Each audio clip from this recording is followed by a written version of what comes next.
All right, everybody, and we are back with Chrono Trigger Jets of Time Randomizer. Before I kick it on over to our commentators, I do want to do a huge shout out to Mines for that $100 donation saying good luck, runners.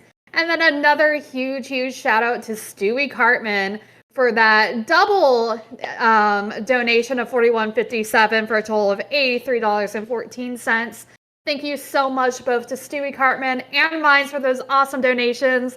Guys, we hit our 2K. Let's keep it going. All right, guys. Well, I'm going to go ahead and kick it off to our commentators. And good luck and have fun, runners. Good evening, Game Over Cancer. Congrats again on hitting that $2,000 goal. My name is Corinth. I'm joined tonight by TBG. This is the Jets of Time Chrono Trigger Randomizer, specifically the Lost Worlds category, where you get access to the future, prehistory, and the age of antiquity, also known as Zeal. Your goal is to collect a bunch of in-game key items to get access to one of two in-game bosses. Beat the boss, beat the game.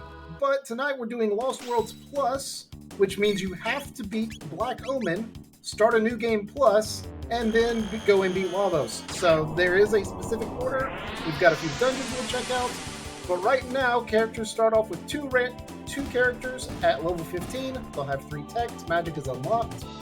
And it looks like tonight we are starting with Chrono and Robo, 2 physical powerhouses. Yeah, that's going to make for a real interesting start because we have physical powerhouses, but we're going to need some magic here pretty soon. Yeah, unfortunately, most of the bosses that you find in the periods that we have access to tonight are physical resistant somewhat. And on Cthulhu's side, we see that he has gone into Protodome, where typically in a vanilla game you would find Robo. Instead, tonight we find Magus. So there's your magic user. Yeah, so we know that there's one other character that they can collect in prehistory. Do you think if it's someone like Ayla or Luca, they'll swap anyone out for them, or will this be their end game team? Oh, you might get rid of Robo for Luca or Ayla. Probably no one else. The way the Walls of Time set up, you only have access to a total of 4 characters.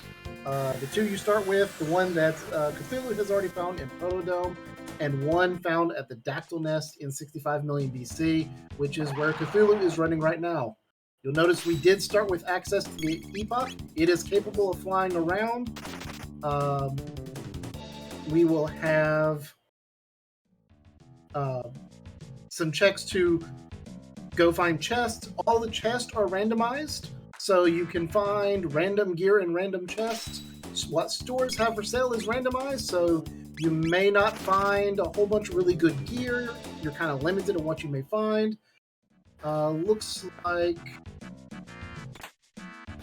Proccy found the slasher in the not the Ars Dome, the other dome, Banger Dome, whatever dome that is. He found a slasher, which is actually going to be really good because, if memory serves, the slasher gives Chrono +2 speed, which is always good.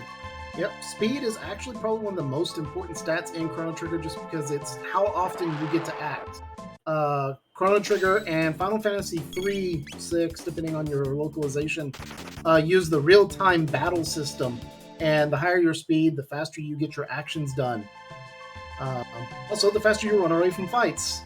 And running away is something that is very useful to do because levels are less of an importance than you might think. Vanilla Chrono Trigger, you finish the game at like level 50. Just the time we finish around level 30. So, one thing that I've never seen any runner do is it looks like Proccy is actually playing around in the factory. Okay. So the factory does not have access to any key items. The only places you can get key items in Lost Worlds are the Son of Sunfight in the future, Eris Dome in the future, Geno Dome, which is in the future, the Reptite Layer in prehistory, and Mount Woe, which is in 12,000 BC. So those are the only 5 places you can get key items. There are 4 of them that we need. We're looking specifically for the Ruby Knife and the Dreamstone, our second go-through of this game. So if you find them now, congratulations, you know where you need to go later. But for this particular run, the first time through, we need the Chrono Trigger and the Clone to allow you to climb Death Peak, resurrect Chrono. Spoiler alert, after 25 years, Chrono dies in the vanilla game. What? But in this version, instead of resurrecting Chrono, because obviously Chrono's alive and well, you summon the Black Omen, and you are able to go into the Black Omen and go fight Zeal. Alright, so Proccy, yep, that's Proccy, is getting his Magus, and Cthulhu is in the Reptite lair. And we did see Cthulhu climb up Dactyl Nest, where he found Frog as the fourth character. So you're only 4 characters available without some really, really tricky intentional deaths to Lavos. Are these 4 characters. Cthulhu, though, I noticed, is one tech away from having the I win button, which is, do we call it Mega Shock, I think? You talk about the dual tech between Robo and... Yeah, Robo is one tech away from knowing Shock. Chrono knows Lightning 2, and that's what you need. Yeah, so that'll give you, I think it's Super Volt is the official name of the tech.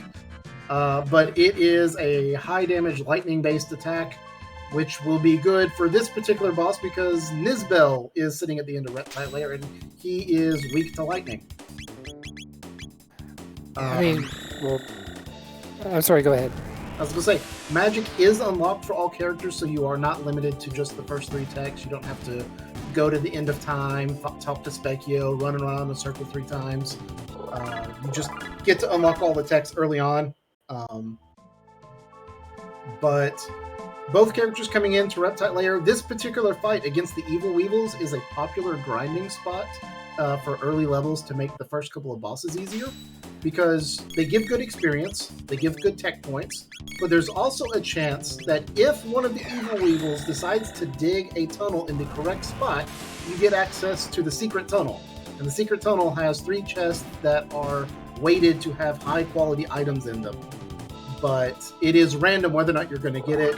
The more time you spend grinding trying to get it, the further behind you may fall. We see Cthulhu decided, nope, I'm just going to go straight on through. And Proccy is... Proccy is just straight up grinding, looks like. Looks like that.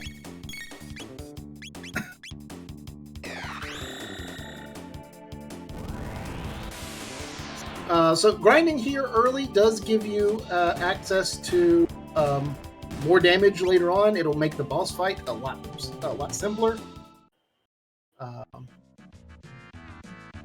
But it is taking time because Cthulhu is a couple of screens away from the boss. Proccy has burned all of his mana and is going to have to go heal to have mana to do the final fight. Considering that he just saved, I think this might be where we actually... he's going on. Okay, yeah, so he stepped outside, used the shelter. What happened at the very, very start, that was during our intro, they were given access to a shop that had guaranteed one weapon, or a weapon for each character, if you wanted to buy it. And you had access to shelters and revives. That is the only place you are guaranteed to see revives and shelters. Revives obviously revive your character. Shelters give you full health and mana in the overworld or at a save point. But there's no guarantee you're going to find those anywhere else in the game. Because shops are random. Everything is random. Yeah, it is not uncommon to end up in a seed where there is nowhere to buy ethers or mid-tonics, and you're just kind of stuck. Yeah, it becomes a resource management game as you go through some of the in-game fights if you haven't found good equipment, good resources. So, looks like both runners are finished up with their grinds. Proccy is making his way down. Cthulhu's picking up the last couple of chests. Every chest you get is very important in Lost Worlds just because there are so few of them you get access to compared to either vanilla or vanilla jets, where instead of starting in the future and whatnot, you actually start in 1000 AD and more closely resembled the original storyline. Yeah, the Vanilla Jets is my wheelhouse, so I'm very familiar with how that works. But we see now that with the grinding done, Proccy is now in the same room as Cthulhu, literally one chest behind. So even though he grinded for a few extra levels, the fights have been a little bit quicker, and they are literally on the same fight. Now, I think Cthulhu left and came back, so I wonder if these enemies were dropping something. Enemy drops are also randomized, so you could get really lucky and have reptiles drop speed tabs or magic tabs. Oh, Proccy just got himself. Wait, no, that's Super Vault. I saw that- Proccy learn Super Vault. I think Cthulhu may already have it. If he doesn't have it, he'll have it within one fight. He could be grinding for that right now, actually. Yeah, he may have decided to grind here instead of grinding the Weebles upstairs. Technically, the Reptiles have less HP, but you don't have the chance at the Super Secret Tunnel. So... Alright, you mind if I cut in real quick? Go right ahead. Alright, huge shout out to Mashed Mallow, awesome name by the way, for that $30 donation. Saying LW plus with great runners and commentators for a great cause. Hell yeah, F Cancer. Thank you so much for that donation, and definitely let us know what you want that to go to as far as incentives. We have some pretty cool ones going on right now. First one being the Donkey Kong Country 3 color bid war. So far, we only have 25 in the alternate color. Nothing in original, but you know what? I kind of really see what you guys are gonna pick. And then we also have the Bloodstained Curse of the Moon 2 upgrade to Legend Hunter. So definitely get those donations in.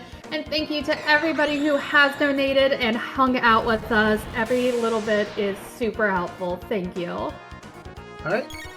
And as that comes up, we see Proccy has started the Nizbel fight. This is the boss of the Reptile Lair. If he is hit with a lightning attack, he'll stop attacking for a period of time. He'll take extra damage from physical attacks, which Magus will not use. He'll just sit there and hit you with magic as well. But after the equivalent of 3 rounds, Nizbel will release all the lightning that he's absorbed and hit your entire party with a lightning attack. So the goal is to hopefully kill him before that happens, or to have just enough health to survive whatever lightning comes.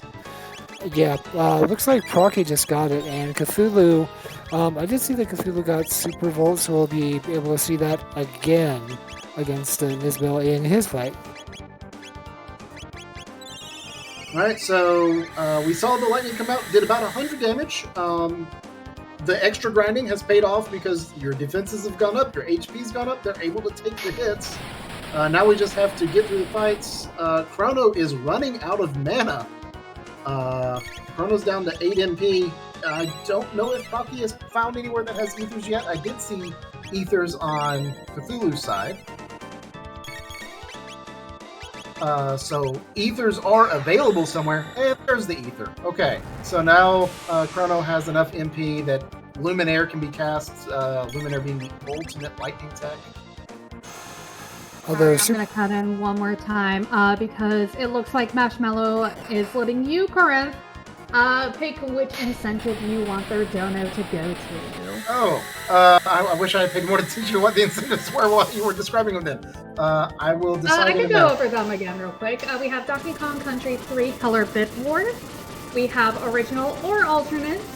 And then we also have the Bloodstained Curse of the Moon 2 upgrade to Legend Hunter. Let's do that one. Alright, sounds good. Ooh, and just now seeing Confuse has been broken out. So once the lightning hit's gone through, Nizbel's physical defense drops to nothing. Confuse is a much higher damage tech for Chrono because his magic stat's terrible. Man, I hate to be the one to break the bad news, but Proccy found himself the pendant. So a big old wad of nothing. Oh, that's terrible. So the pendant has 2 purposes. One is to serve as the 5th item for the 5th dungeon in this mode, and the other is technically you could go to Zeal, charge it up, and then you get access to all the sealed doors and the sealed chests. Unfortunately, that takes about 10 minutes, and 10 minutes is time we don't want to spend because we're all about going fast. So the pendant is effectively a dummy item in this game mode. Yeah, every time we play, there is a little bit of debate. Like, are they going to charge at the pendant? Are they going to check the doors? And it's always, no, they're not going to charge the pendant. No, they're not going to check any doors. No, they're not going to check any chests. That's just how things work. No, it's all about going fast right now. So, looks like Procky's next run is into Eris Dome. This is probably the first quote-unquote real dungeon you would get into if you were playing vanilla Chrono Trigger. It has been changed a little bit for Jets of Time, namely the Guardian, the big robot in the center, has been buffed so that instead of doing a countdown attack, he actually attacks you with stuff.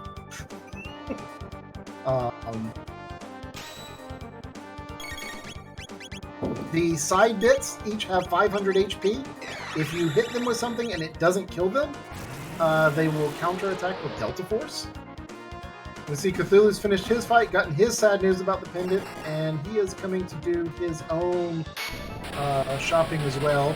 And muscle memory sent him towards a sealed door that he doesn't have access to. And it's a thing. It is a thing. I just noticed another little interesting piece of information is that Chrono on Proccy's screen is rocking the wooden sword still. Well, I mean, Chrono does have Lightning and Luminaire. He may be saying, you know what, I'm just going to be using magic the entire time. So Chrono doesn't need a weapon. He didn't go gear hunting, so he may not have found the slasher, and I don't think we've seen any other weapon drops from Chrono. Not that I've seen, but I mean, we could get something from this guy. Hyper Ether, that's nice to have. Nothing too terribly earth-shattering, but it's still a good thing to have. Is basically a full MP restore. And there's your weapon for Chrono. There we are, Aeon Blade. The Aeon Blade is a mid-tier weapon. It might get equipped. Or it may just be, no, I'm going to keep using Luminaire. Oh no. Procky missed the turn. Is he actually going to be able to catch the rat? Yes! Oh wow. That was clutch. That rat, if you miss a turn, you have about a 2-second window to correct and catch up. If you miss the rat, you then have to chase it down from the other direction, which takes you away from the direction you want to go in the first place, and it turns into like a 2-minute time loss. I have a personal vendetta against that rat. Yeah, that rat is evil. Yeah, I keep mentioning, like, in the next patch, can't we just, like, have it not run? But no. This is the reason that so many people didn't play Chrono Triggers. It's a JRPG, it's nice, it's moving, it's cool story, and all of a sudden, super tight platforming action. You gotta keep that in. I hate that rat. I hate that rat. And Cthulhu just now getting to his Guardian fight. I expect we're going to see mostly the same thing. Super Volts, Dark Bombs, Dark Mists, just as much damage you can throw out there. You see right now on Magus's tech screen, there's a skill called Anti-Life. If you play vanilla Chrono Trigger, you might be saying, I don't remember that being a thing. That's because it wasn't. That used to be Black Hole, which is the tech that no one ever used. And even worse, in the randomizer, no one used it, and if someone tried it, locked up the game. So we replaced it with a tech that is basically the anti-revive.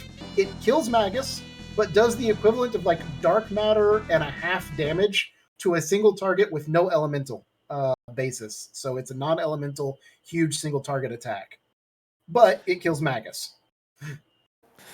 So having the auto-revive Green Dream on Magus is a really good idea, because he dies, anything gets right back up, and then you can do it again, or do Dark Matter, or do whatever it is you're going to do. Anything else. And we see the Ruby Knife is picked up by Procky for clearing out Eris Dome. It's good to know where the Ruby Knife is, but unfortunately that is not the progression we're looking for right now, because in Lost World Plus, you have to kill Zeal in Black Omen to access New Game Plus. You actually had to do it vanilla too, and I never knew that. The only way to get New Game Plus was to fight Zeal. I think Procky might be Okay, what is Procky doing? Is he going shopping? Probably going shopping, I think. In Zeal, there is a shop that we affectionately call the New Shop because it's manned by a new, and it is guaranteed to have an amulet for sale for 50,000 gold, and usually has a whole bunch of really good items. And then if you talk to him from the other desk, he has different items. So we see Mega Mega elixirs. Elixir for sale. Okay. So the amulet is perfect status protection.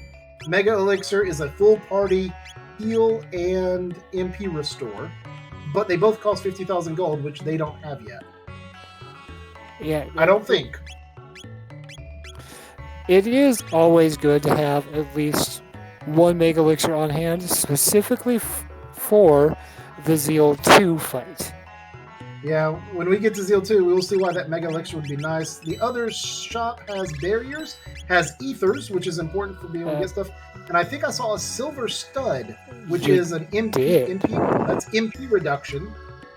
So basically, if your Luminaire costs 20 MP, with a silver stud, it will cost 10 MP. If you manage to find a gold stud, it will only cost 5 MP, and you celebrate because that's probably the best item in the game.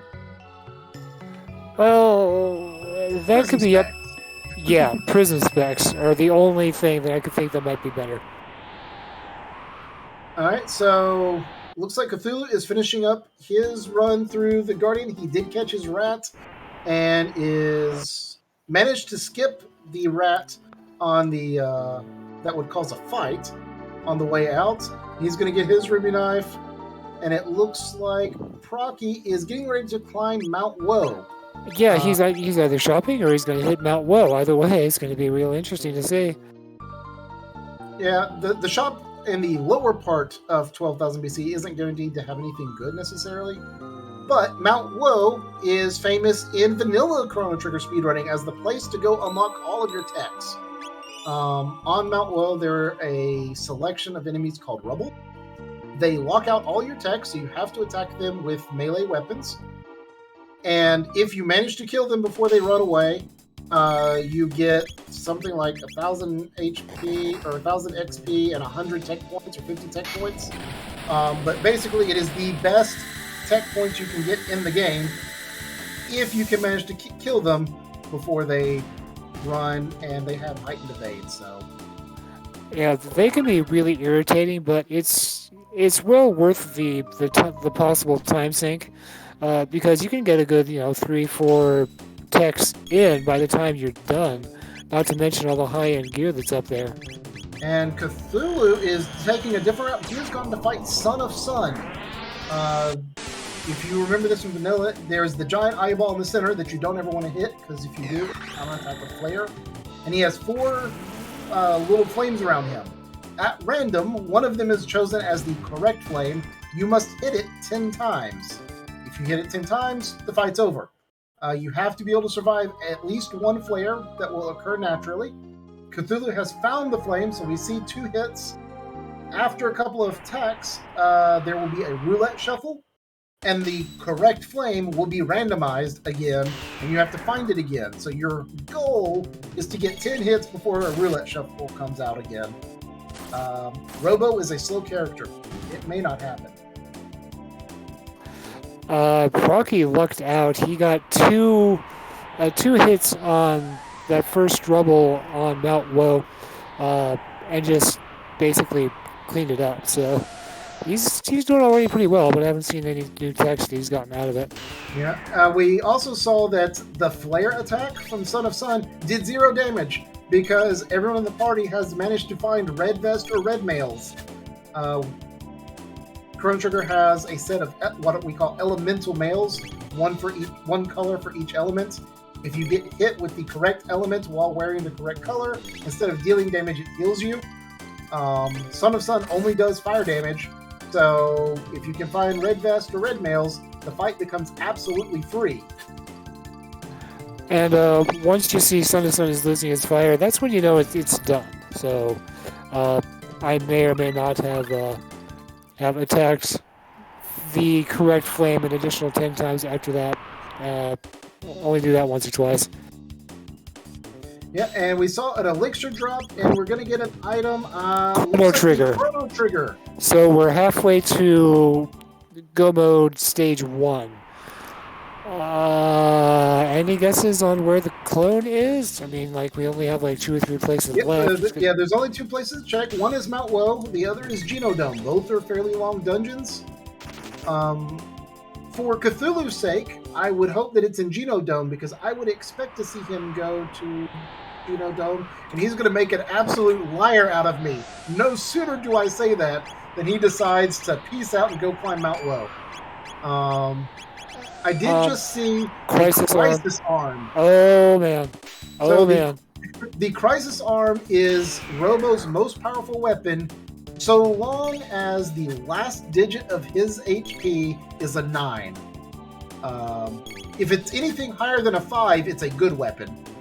But if the last digit's a 9, it is maxed out, and you can do some really crazy stuff like Robo Tackle, which normally does like 800 to 1,000 damage at the end of the game, might do 6,000 damage. Yeah, the Crisis Arm is like, it can be a bit of a gamble, but if he's like running max something that ends with 9, and you keep him healed up all the way, he is just a complete dynamo and will just clean house.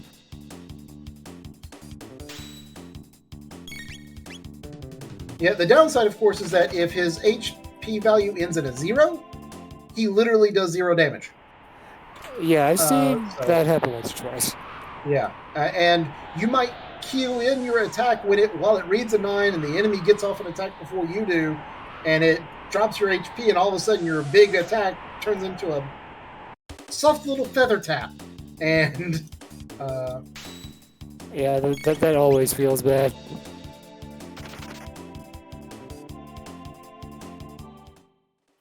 So we've got a bit of a climb ahead of us as both runners are going to start their way up Mount Woe. Proccy is about halfway through the climb, but he is taking, it looks like, every rubble fight, trying to unlock all of his techs, or at least the majority of them. He's taking advantage of a glitch that exists in vanilla Chrono Trigger as well. If you learn a tech, whenever you learn that tech, you earn the tech points a second time. And so if you watch like a vanilla speedrun of Chrono Trigger, you'll see they will intentionally come to Mount Woe at a specific point in time so that the characters they have will learn tech after tech after tech, because it will double this huge tech value over and over and over again. And there's a few places, both in vanilla and in Jets of Time, that's something you can work to your advantage. Yeah, Hecarim Cave is one of those that we also utilize in vanilla Jets. Won't get to see that tonight, unfortunately, but Cthulhu did a little bit of shopping up in Zeal. He's come back down and is going to make his way up the mountain, just a couple of minutes behind Proccy. The big thing that could work in Cthulhu's advantage is if he doesn't take all the rubble fights. I hesitate to say it's possible he could catch up, because I think that actually Cthulhu might be ahead because he has that Son of Sun dungeon under his belt too. Right, yeah, Son of Sun is complete. If Mount Woe has... if it has the clone, Cthulhu will be in go mode as soon as he finishes Mount Woe. Proccy will have to decide between Sun and Genodome as to where to go next. Genodome is infinitely quicker. I would expect him to go to Son of Sun, but I also expected Cthulhu to do Genodome because he was already in the right time period, and he didn't, so what do I know? Yeah, I don't know. I'm firmly of the opinion that no one likes the Genodome. Oh, there's a gold stud. So we talked earlier about gold stud, cut your MP cost by 3/4. Anyone could use that at this point. Magus gets cheap dark matters. Chrono gets cheap luminaire. Robo with Crisis Arm gets really cheap Uzi punches. I should probably also mention that they picked up a Terra Arm. which arguably could be a better weapon for Robo because it's always going to do a good amount of damage. Not as much as, say, the Chrono or the Crisis arm per se, but it's consistent. All right, and I just saw on Cthulhu's screen that he picked up a gold earring. The gold earring gives you an HP multiplier. Robo has naturally high HP. It is possible to max out his HP and break the system, which puts your HP at 999, which all of a sudden means so long as Robo's at full health, Crisis Arm becomes the ultimate weapon. So I would expect the gold earring to eventually make his way onto Robo. The gold stud probably ends up on Magus. Just because Magus's magic is just so much better than Chrono's. And we're going to see Proccy now take on the fight with Giga Gaia, or as I like to call it, Baby's First Lavos, because it reminds you a whole lot of what like the final Lavos fight is, but it's infinitely easier. Oh, yeah. And he's just kind of funny looking. Yeah, and you do get some of the funniest faces. But the attacks are not completely laughable.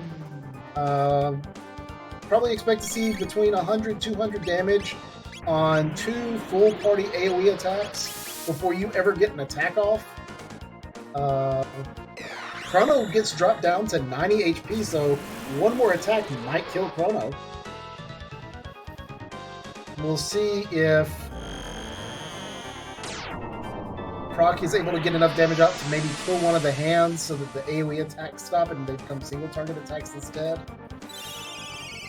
Looks like Cthulhu is having some issues too. Robo at one point either died or got really lucky and got knocked down to 1 HP.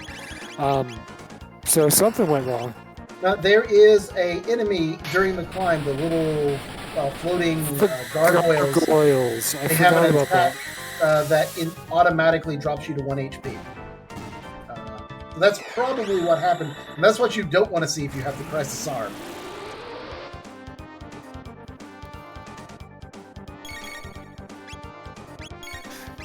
Yeah, it looks like Proccy has decided that using what was it, Super Volt, Mega Volt, Uber Zap as I call it.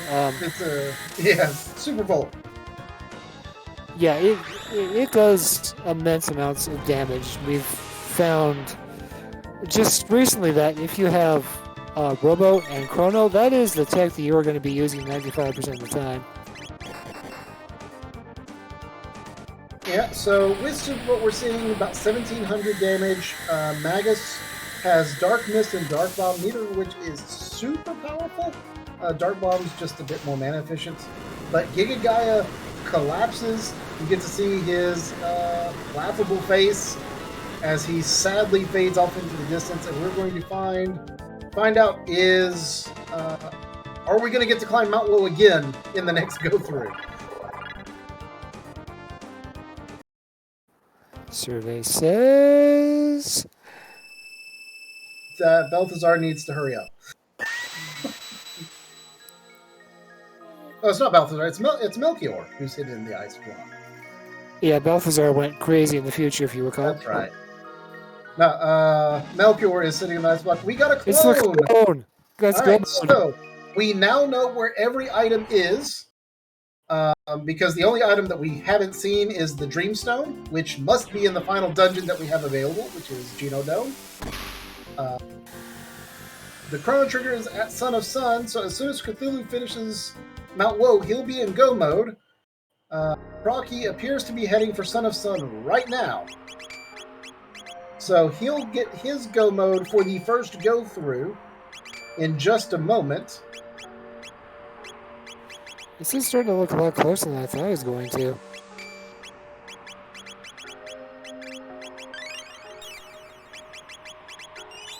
I did not see in the inventory if Proccy had a full suite of red vests. There is a red mail on Chrono and Magus at least. I don't know about Robo. But so long as you have at least one character with a red mail, this fight is effectively free. It's just a matter of how quickly can you do it. It can be, though. Son of Sun does have like that laser attack, which does shadow damage, which can sneak up on you.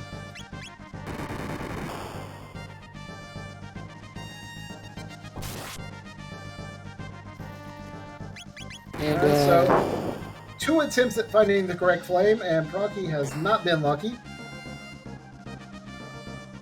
It's going to take all 4 attempts, which is just increases the chance that you're going to have to go through another roulette shuffle and another guess at where the correct flame is.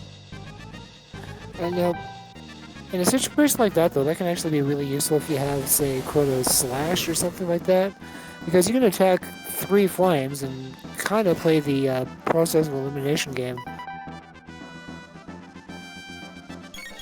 Alright, so I thought that Chrono had a red mail on, but apparently Proccy only has the 1 red mail, and he was shuffling it around, because Chrono's almost dead. Magus still has 1, so he'll survive whatever comes. But he is taking a turn to heal with Robo, so that's yet another turn that you're not attacking the correct flame. I think we're going to see another roulette shuffle, which is great news for Cthulhu, because that will be a chance for him to catch up, even if it's only 15-20 seconds. Hey, I've seen races won and lost by that amount of time. Oh, absolutely. The real catch-up for Cthulhu is going to be if he decides that I have enough text because I did an extra dungeon, I don't need to fight all the rebels. But it looks like he's taking the rubble fights, and I'm not sure I quite agree with that in this particular case. Then again, I can see both of them, so I'm not sure if that's the best analog or not. Yeah, there is the roulette shuffle on Proccy's side. That means he's going to have to go find the correct flame again. Oh, no! The roulette shuffle occurred after the 10th hit. So Proccy just barely squeaking in under the gun, and is going to get himself a clone, and will be the first to reach go mode number 1. Which means trip up to Death Peak, and then the Black Almond, which is the Black Almond is always fun to watch. It's full of all sorts of techniques and other assorted just execution. You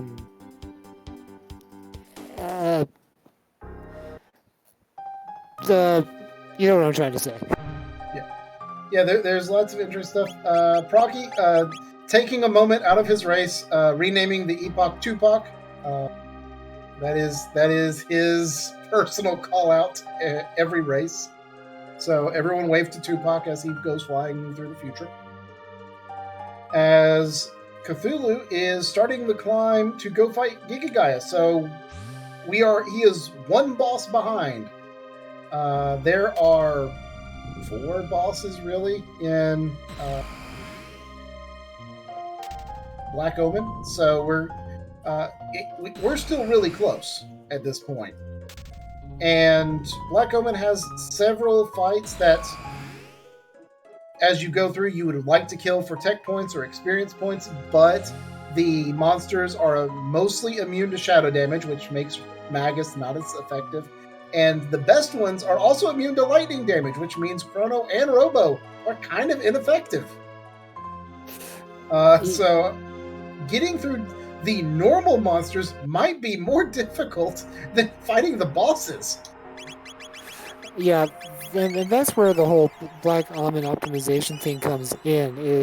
You've been doing Luminaire, Lightning 2, Mega or Super Volt, all Dark Bomb, Dark Mist, and you can't really use those anymore. So what are you gonna do? How are you gonna work things so that you can get through both quickly and without dying? And that's going to be what I call the great equalizer, is execution. Yeah, now some people always say, well, we saw Frog, and Proccy has Frog, why isn't he using Frog? Frog is, unfortunately, fairly weak, unless you have certain gear for him. The odds of Frog being used in this race at any point in time are less than 0. Now, in vanilla Jets of Time, Frog can be a force to be reckoned with because he has a couple of special items that he can equip that makes him very dangerous. Those items you do not get in Lost Worlds, so he's just kind of a wash. No one ever really uses him. They'd rather use Robo because he's a little bit more versatile than Frog is. Yeah, both Robo and Frog kind of feel that quasi healer who also likes to hit things role. Robo just hits things better. Yeah, pretty much. I mean, come on. He's a robot. He's cool. Exactly. We see fairly similar strategies for the Giga Gaia fight. We're pulling out the Super Volt, and that was a much faster fight. Giga Gaia dropped very quickly for Cthulhu. But then again, Cthulhu also spent a whole bunch of time leveling, right? He did. So he's got a few more levels. We'll do a little bit more damage. One thing that you will see / won't see is a bunch of minor fights that get skipped in both Death Peaks and Black Omen. A lot of our runners, both Proccy and Cthulhu included, we have learned the placements for all the fight triggers. And so Proccy just skipped 4 fights. While we were sitting here talking, and he walked over a bridge, down a ledge, back over the same bridge, and out a door, and now he's dodged another one. So, I mean, that's 5 fights that if you're playing vanilla Chrono Trigger that you're in, and he's just like, no, they don't exist. And Black Omen is full of those. Yeah, I seem to have this weird skill where I know where all of them are, and I manage to trigger them all. You're hitting them with your face. Isn't that how you're supposed to do it? Exactly. And we do see Proccy intentionally taking a fight here because you can actually get a big group of enemies lined up just to get a few extra experience and tech points. Yeah, I think it's like 6 crackers you can get maximum in that particular encounter. Right. Let's see, 20. Yeah, that was probably a 6 cracker fight. Yeah. Cthulhu has decided, no, I am better than Proccy. He has the 2-pack, I have the 3-pack. Ooh. Oh man. Now we have dueling time machines. All right, so we have Proccy saving. He's about ready to get to go into a fight with a lava spawn, which I don't think should be fairly simple. Yeah, I don't think he's gonna have any problem with this group. Yeah, the lava spawn's trick is that if you hit the shell, it counterattacks with a needle spin attack that hits your entire party. So all you want to do is hit the little face that's there in the front. Unfortunately, Magus has 0 single target spells except for anti-life, which kills him. So if you don't want to kill Magus, he can only auto-attack.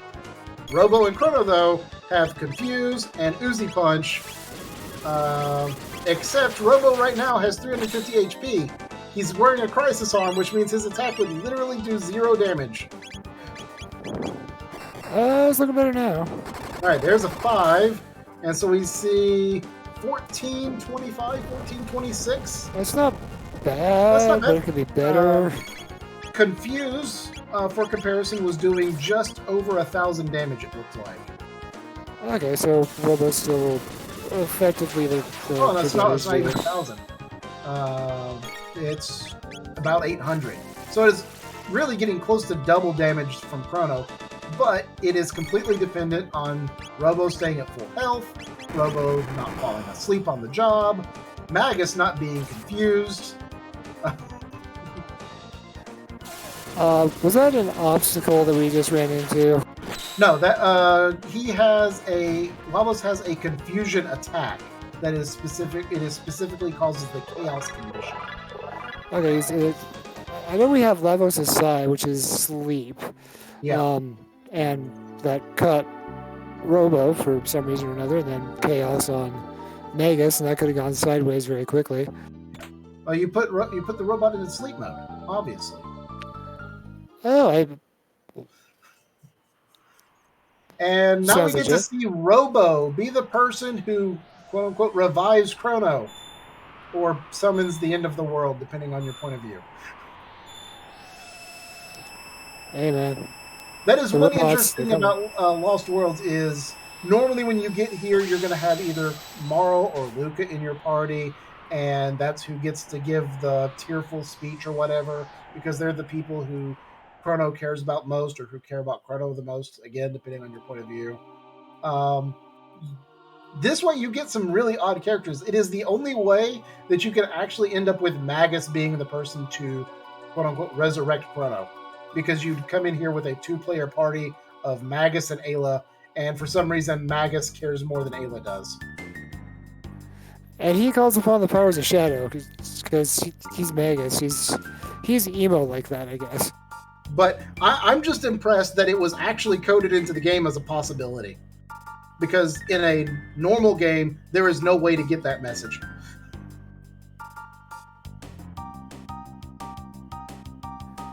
Alright, so we have Proccy getting ready to go into the Black Almond.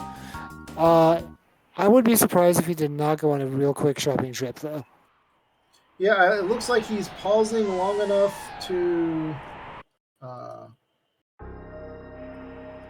consider his next steps. So what you're hoping for right now? I haven't seen revives in any shop yet. I see Proccy's holding on to 3. You probably wish you had a couple more. No, he just says, "I'm good. He's going for it. I'm going right on." And you're greeted by the second most dangerous fight in the entire game immediately upon entering. These little laser balls, if they get hit by anything, they will self-destruct and do about 250 damage to your entire party. They are capable of shooting themselves. And if they get in a cycle where they each shoot themselves, you can get hit with 6 attacks that do 200 damage apiece. 6 times 200 is 1,200 damage. And your maximum HP at level 99 is 999 HP. Do a little bit of math, you realize it is literally unsurvivable. We have seen runs killed by that. Actually, our Jets of Time finals was kind of decided by that. Yeah, we had a very, very rough fight there in our last tournament. The trick to surviving it is to have one character with an AoE attack that does at least 400 damage that has a speed greater than 14 out of 16.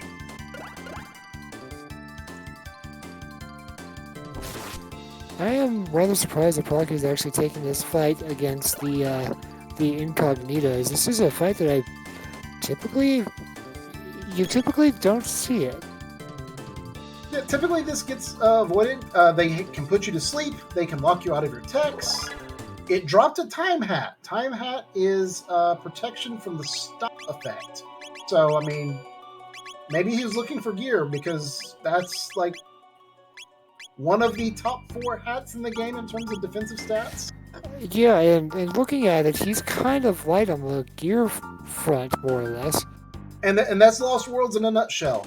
You tend to be very gear-starved in this format because instead of going through 10 dungeons, you've gone through 4. But these fights against the goons that Proccy's dealing with right now, these are the ones that are most dangerous because they're immune to shadow and lightning. So all your good AoE attacks are completely useless. But yeah. Robo with a crisis arm and a 9 as his last HP number says, "I don't care, I'm going to deal 4,000 damage to you." Yeah, that's always fun to see, is when Robo's just like, "Yeah, no, we're not going to do this," and just obliterates the face of whatever it is you're fighting. But we are going to have some issues coming up. There are a few boss fights that have physical immunity, so Crisis Arm will be effectively useless. But then we still have Super Volt. But you'll have Super Volt back. It's okay. It is the best damage tech that you have in this trio. That is, it's the best dual tech, and it probably does more damage than Dark Matter. But it takes 2 characters' turns. Cthulhu has finished up his fight with the Lava Spawn and is getting ready to enter Black Almond himself. So we're seeing a difference here of 4 minutes between the runners. And don't forget, once we finish the game, we have to do it again. So there is still plenty of time for Cthulhu to catch up. Yeah, it's not over yet. The good thing is both runners will know what 2 dungeons they have to run to get the other go mode and take the other path to the end of the game. Because we've seen all the important items. And that's where the execution really comes into play, because you're not looking anymore, you're not exploring. It's just you do this, you do that, you do the other thing, and then you're at Lavos. Yep. You just take your steps through and get done, and that you hope to... you have to remember where the items are. That is part of the trick. Because there's nothing that will tell you. You have to remember what you found the last time and not do an extra dungeon. Yeah, that can be a little tricky. That's almost backfired on me a couple of times. It looks like Cthulhu is doing some shopping. Doing shopping, or maybe just going to go find the Inatron to regain health. But he'll But still be hungry. That's the problem with Inatron, is you're still hungry. Doesn't look like there's much gear here to shop for. A silver stud's not bad. I saw ethers. Yeah, ethers are important if you didn't already have some. I'm hoping that they already had some. And Go ahead. Proccy has gone back to fight the eyeballs? I wonder if it's just he's looking to see if they have any, if they're dropping anything worth having. Okay, well, apparently he didn't. That was the one that you had to fight. Okay, I thought he went back to fight one. What is Cthulhu doing? Because we have the pendant, it is possible to make your way back to 1000 AD, but only to the fair to do some shopping. Cthulhu, what are you doing? He's looking for something. You might be looking for revives. Yeah, he may not have enough revives. Heals are good. There are a couple of bosses that will use Obstacle. An Obstacle could apply some very nasty status effects. But I think he's looking for revives. But Melchior... So the shop that was at the very beginning of the game, this is the same shop. That's how we tricked the game into giving us a shop at the start. That's exactly what he was doing. He came for revives and shelters. Very unorthodox way to do it, but... Yeah. I mean, it's a strat. It's not one It's the only time you'll see this bright color palette the entire game, so enjoy the brightness. Yeah, that's definitely a thing. I mean, the bright is nice, and unfortunately, Lost Worlds is kind of dark and depressing for a while. Yeah, I am kind of shocked to see that play. Is he going back again? Yeah, this is a really oddball play. I've never seen this play done before. No, ever. I'm kind of at a loss as to what he's looking for now. I take that back. I have seen this play done. It was in a run with 3 or 4 players where they got into a fight with Lavos with practically nothing, and were just beating their heads against Lavos 6 or 7 times, and finally some of them decided, okay, well let's try and find some stuff, and it got better. I see a swallow. I saw a swallow. I saw a swallow. I saw a prism dress, which sounds really good because the prism dress is an awesome piece of armor, but we don't have any women who can wear it. And I mean, we could try. Went from 1000 AD to 12,000 BC using the time gate, and then immediately warped back to the future, which he had already gone to the future anyway. I'm very confused. Well, that makes 2 of us. This is not fast. No, that unfortunately has put him a good 8-9 minutes behind now. That's going to be hard to make up. I mean, it could be hard to make up, but there's also the Mammon Machine and Zeal 2, which could make quick work of Proccy if he's not careful. I mean, having the revives might be a run saver if you run into something that just decides to up and wipe the party. The problem is we're not going to see that this run, probably. Typically, your boss that really just decides that, no, I don't want you to win the game today is locked, which we won't see until the second run through. So maybe we're going to see Cthulhu has done all of this in preparation for the second run through, and that's his strategy. I hope we might get a chance afterwards to talk to him about it on air. We'll see how the time looks. As Proccy has passed through the shopping center in the middle of Black Omen. How nice of them to put a shopping mall in.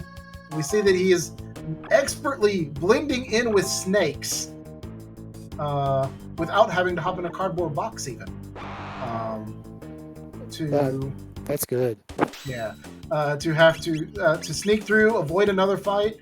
I've been trying to count the number of fights that Proccy has avoided. I think we're up to 8 in Black Omen alone already, and there's at least another 5 that he could avoid. Yeah, I just don't even keep count of that kind of stuff because, like, I'm by no means a good runner, and the better runners are they just know how to make things happen.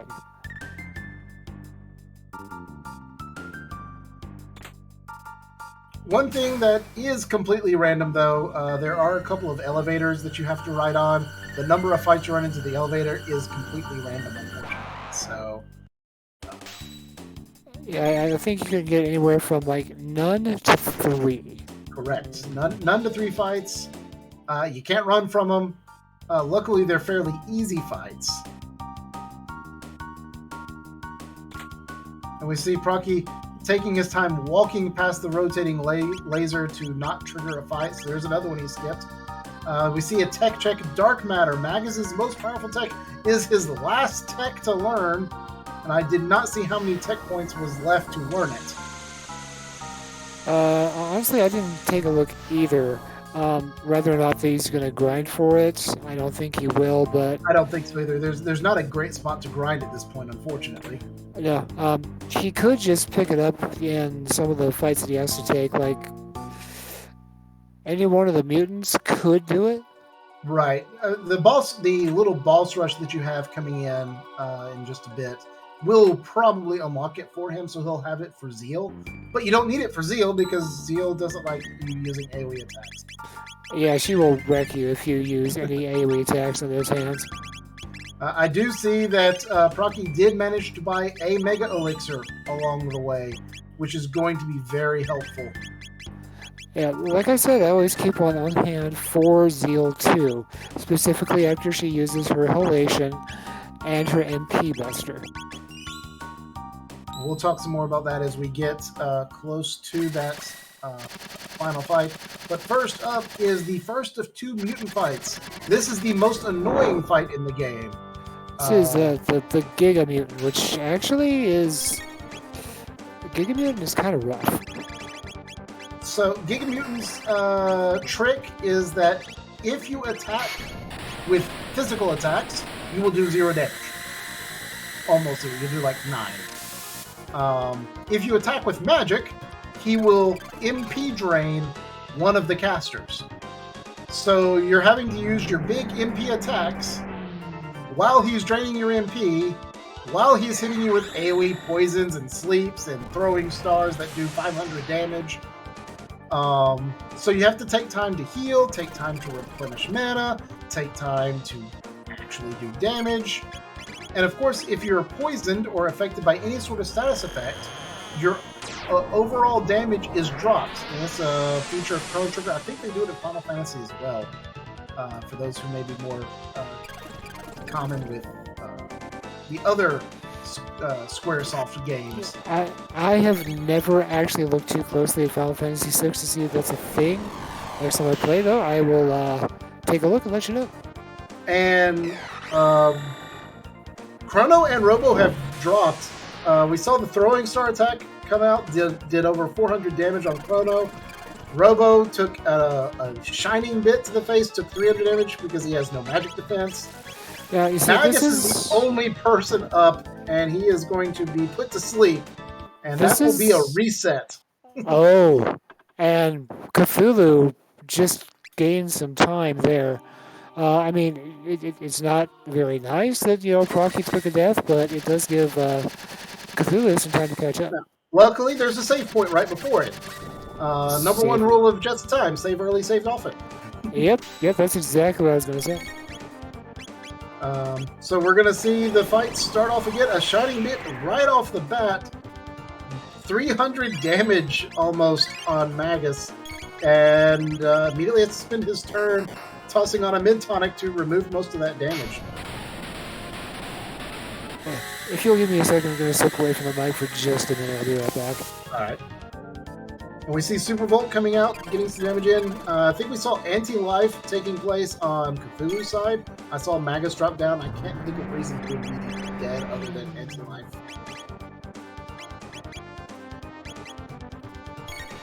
And Magus having to pop an elixir just to stay alive as the throwing star comes out, almost kills Chrono again. Chrono dropped down to 22 HP. So he's going to get the Super Volt off. Magus will be back up. Will be able to maybe toss a mid-tonic for 200 HP on Chrono. But that won't protect him from another Shining Bit.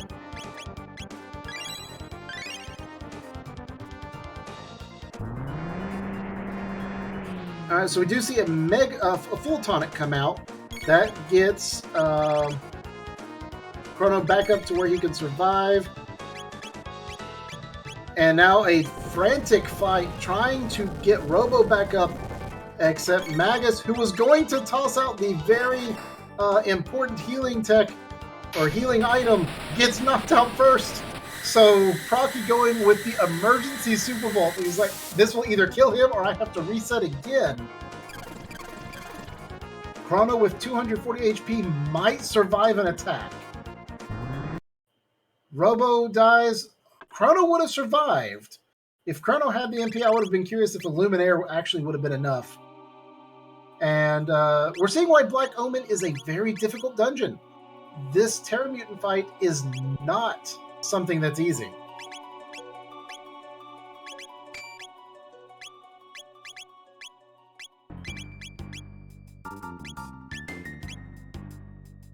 See in the chat, Akash pointed out 584 tech points to unlock Dark Matter. So yeah, that wasn't going to be grinded for. So we're going to see another attempt number 3 by Proccy, as Cthulhu makes his way through the Black Omen, making up time. If the extra grinding that Cthulhu has done, he's taken a few extra fights, gives him a little bit more HP, gives him a little bit more defense, maybe he finds an extra item or two, the bucket of revives he just bought, maybe it makes a difference.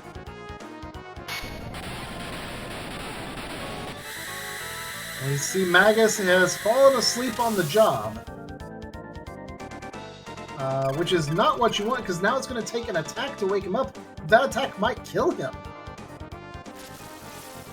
Oh no, you're going to attack him with more sleeping gas, which will just put him back to sleep.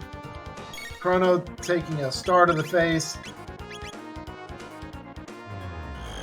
And Cthulhu grinding a few extra fights that he has found that are dropping Hyper Ether, so that he has basically unlimited mana.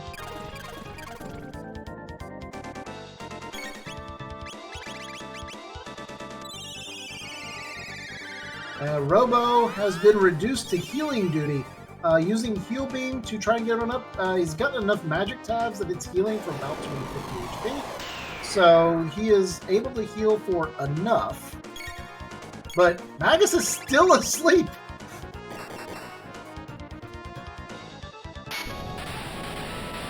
So basically, Proccy is having to do this fight with two characters who have the worst magic stats in the game, who are technically capable of learning magic. And Another sleeping gas attack on Magus. This one manages to not actually put him back to sleep a third time. So Magus finally doing something useful. Did I miss anything interesting? Magus has been sleeping on the job. Again? Yeah, he was put to sleep 3 times in a row. Sheesh. Someone get that. And now he's dead, so... so he's even more asleep on the job. Yeah, he's even more asleep than he was. And now we have a sleepy gas on Robo. So that's another character who's asleep. And we see Chrono pulling out the life spell to resurrect Magus. He should get about 250 HP, which should be enough to survive mutant gas poison. Chrono is down to 10 HP. This isn't looking too terribly great for Not Proccy, everyone is low. I almost expected him to pop the Mega Elixir just to get through this fight. And I can tell just by him pausing there, he is thinking about it. He is considering popping the Mega Elixir just to survive. Yeah, that's the thing about Giga Mutant, is that he can be really brutal. Like, he's worse even than Terra Mutant. Yeah, I personally find this is the worst fight in the game. Other than Lagos.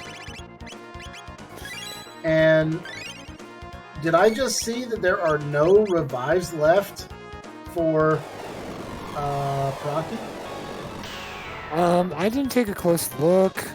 He was scrolling through the screen until he ended up on a full tonic from Magus. I don't know if that was to keep Magus alive or if he was looking for a revive and didn't have one. Magus finally getting off a damaging attack. That is his first damaging attack in nearly 5 minutes, and it's enough to get the kill! Oh man, wow. Jeez, that was a slaughter, wasn't it? Yeah, in that time, Cthulhu has managed to make it past the shopping port and is about 3 rooms away from this fight. Proccy, turn around and go save! Nope, Proccy says, I'm not saving. There is a save before the next boss fight, but I would hate to see something happen, like an unfortunate emulator lockup, or like getting all well, he got 0 fights in the elevator. Yeah, so... I was about to say that could have been something that could have happened. Like, you got all 3 fights on the elevator, you're wiped like halfway through the 3rd fight. Yeah. Turns out he got nothing. Nope, so Proccy making his way through. Seeing our chat said, Magus is just proving that he could do all this in his sleep. Well, you're not wrong. Well, I mean, he was asleep for a vast majority of that last fight, or so I've heard. Yeah, he just decided, oh, fine. I thought y'all could handle this. I'm going to wake up, snap my fingers, we're done, let's go. And that's almost word for word what he would say. More specifically in the SNES version, because in the SNES version, he's just a punk. Alright, so we see taking a couple of fights against these tubsters that look very much like Hecarim, but unlike Hecarim, they are not immune to physical damage. Right now, just try. I think Proccy's realizing that maybe I should have grinded a little bit more. I need a few more levels. Unfortunately, there's not much left for him to fight, as Cthulhu now is getting ready for his fight against... Oh, wait, wrong room. I thought he was getting ready to go into the fight against Gigamute, but that's in another 2 rooms. But he is making up time. That extra time. He is much closer than he was. Yeah, that grinding session he did in the Reptite lair, I think, is paying its dividends right now. And an amazing find in one of the last chests, the Moon Armor, is a high magic defense stat item. It's good regular defense too, but in particular, Chrono and Robo both have terrible magic defense, so giving them something so they can survive something like Shining Bit is really important. We see the save go through. Proccy getting ready to fight the Terra Mutant, while Giga Mutant pops up on Cthulhu's screen.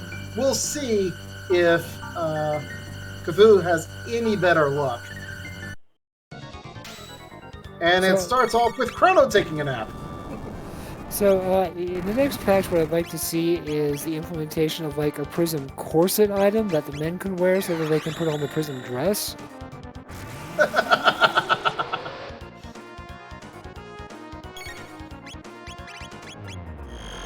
Because it never fails. You always find your prism dresses when you don't have any of the girls in the party. Yeah, that's it. So, with Chrono asleep, Supervolt is not available. Magus, I don't think, knows Dark Matter. So, will we see anything come through? Chrono takes 300 plus damage, is down to 14 HP. That Lapis probably won't heal for enough to keep Chrono alive through another big attack. But it is enough to toss Supervolt. Magus now down to 50 HP. Terra Mutant, on the other hand, is a much easier fight. He doesn't do MP drains.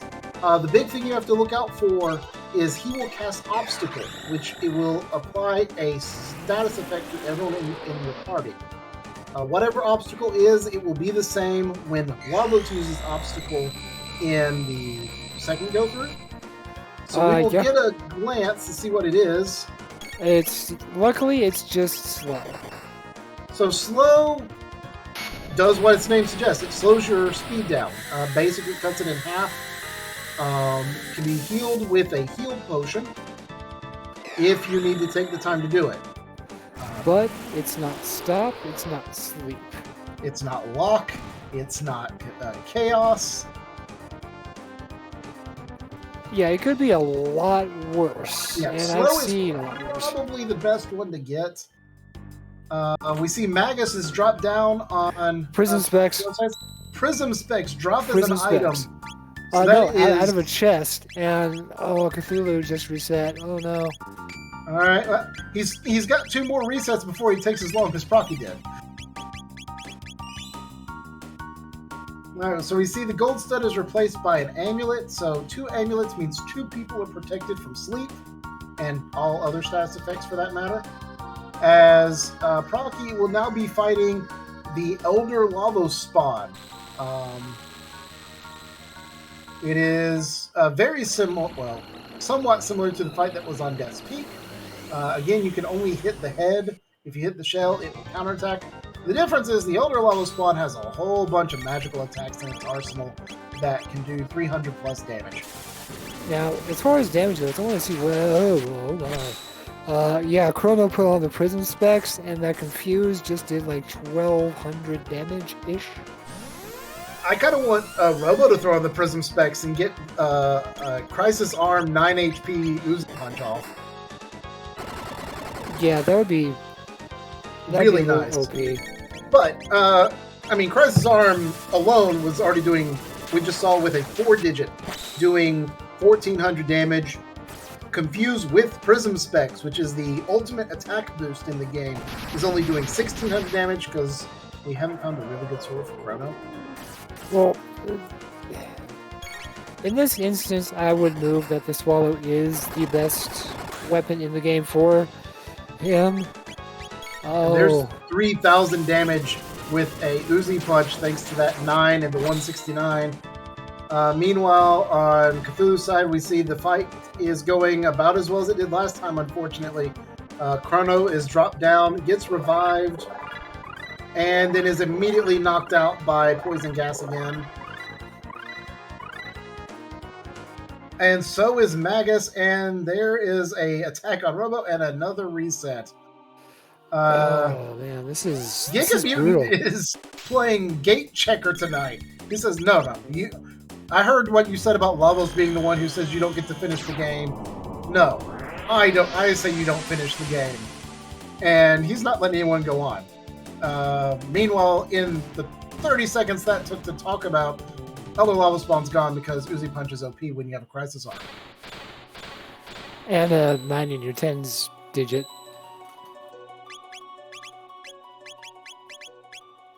All right, so we're going to see one last equipment setup. We see some blue mails coming out. That's to protect against Hexagon Mist from Zeal 2. Yeah, Hexagon Mist is nothing to snivel at. It will wreck you very effectively. All right, so no one's wearing a gold stud. And the reason we can get away with that is that Magus, in the fight against Zeal, cannot use dark matter if he hasn't learned yet even. Because it will cause a whole bunch of problems. So instead, he'll be using Dark Bomb, and Dark Bomb only costs 8 MP to begin with. So, but first, fight against Zeal 1. The way this fight works is she will cast Halation, which will drop your HP to 1. If you manage to do over 2,500 damage, she'll go into her second phase, which starts with her casting Halation a second time. But of course, if your HP is already at 1, it doesn't do anything. And then if you're able to do 5,000 damage before her third attack, she doesn't ever attack again, and it doesn't matter that your HP is at 1. The only downside is that Robo can't use the Crisis Arm to do anything. So instead, we see the Area Bomb. Oh no, Shock. To do some damage. But his damage is always impacted by the fact that he's holding the Crisis Arm, including his magic damage. So we see Shock do 300 damage. Now, one thing that I should mention is that those of you who are actually listening to the in-game audio, we don't have that. You're going to be able to hear the battle with Zeal 2 to Magus' theme, which is awesome, which is why I always bring Magus into the fight against Zeal 2, because it's just a better boss battle theme. Yeah, you get to hear some of the best music in the game, and watching Cthulhu still struggling with the Giga Mutant. Chrono is knocked out. Magus is asleep. This seems to be a running theme here with Magus sleeping. Wow. Okay, I was about to say, we're getting hit again. Robo is knocked out now. So, are we gonna see Are we gonna do the Mega Elixir while Robo's unconscious, or are we gonna pop the revive first? I think Cthulhu can't even decide. Cthulhu is trying to basically glitch the ATB bar full so that he has time to revive Robo to use the Mega Elixir. That's really well done. Yeah, that was a great piece of execution. That only works if you're using the wait battle mode. If you're using the active battle mode, you just got attacked 5 times. Yeah, that's one thing that we always find in Jets of Time is that you never, ever, ever, ever use active or you will get wrecked. Not true. It's fun to use active, but you don't do it if you're trying to win. Yeah, I mean, like active is fun in so much that, it is fun to jump out of a building. It's exhilarating for a while until you hit the sudden stop at the bottom, and it just hurts.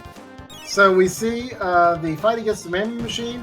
It started with Mammoth Machine absorbing energy.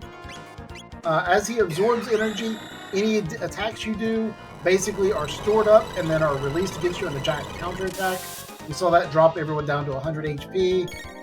Everyone got healed up, but now he's coming out with point flares that are doing 600 damage a pop. Chrono got one shot. Magus got dropped to 50 HP. And you kind of want to get Chrono up before the next fight starts, because otherwise he's going to start with 1 HP in the next battle. Now, Proccy still has a Mega Elixir. So he could use his Mega Elixir at the very start to basically reset the fight. But then he won't have it for the second part of Zeal 2, which I guess we can now talk about. So Zeal has 20,000 HP and is basically working on a countdown clock. She'll do some normal attacks. If you do 10,000 damage, she will cast Halation, drop your HP to 1, and MP Buster, which will take one character and remove all of their MP. Of course, all of that can be fixed by a Mega Elixir, so you kind of hope to have one in your hand for that. If you don't do the damage fast enough, she'll cast Dark Gear Shadow, which is a AoE shadow attack, followed immediately by Hexagon Mist, which is a super powerful water-based attack. And it is very possible for that to kill your party. And I just noticed Cthulhu has beaten the Giga Mutant, so he has made it through at the cost of a Mega Elixir. But he's made it through. That battle is a lot more difficult than I ever remember it being. And we see Chrono got taken out immediately upon the battle start. Magus got taken out. And so all this time that we're spending getting everyone back to healed up just makes it more likely we're going to see that Dark Gear Shadow and Hexagon Mist come out, which might mean some real trouble for Proccy. And if you die here, you reset all the way back to the first Zeal fight.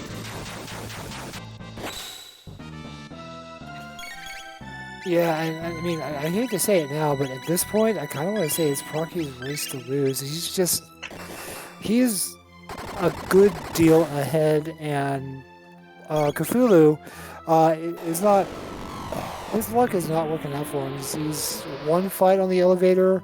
Who knows if he's going to get the other two? It's just not working out for him. I hate to say. We see the Shadow Gear come out, did about 200 damage. We see a laser attack, that's not much. But we're going to have a Hexagon Mist that comes out in just a moment. I do notice, though, remember, Chrono equipped a blue mail. So Chrono will actually survive Hexagon Mist and be healed by it.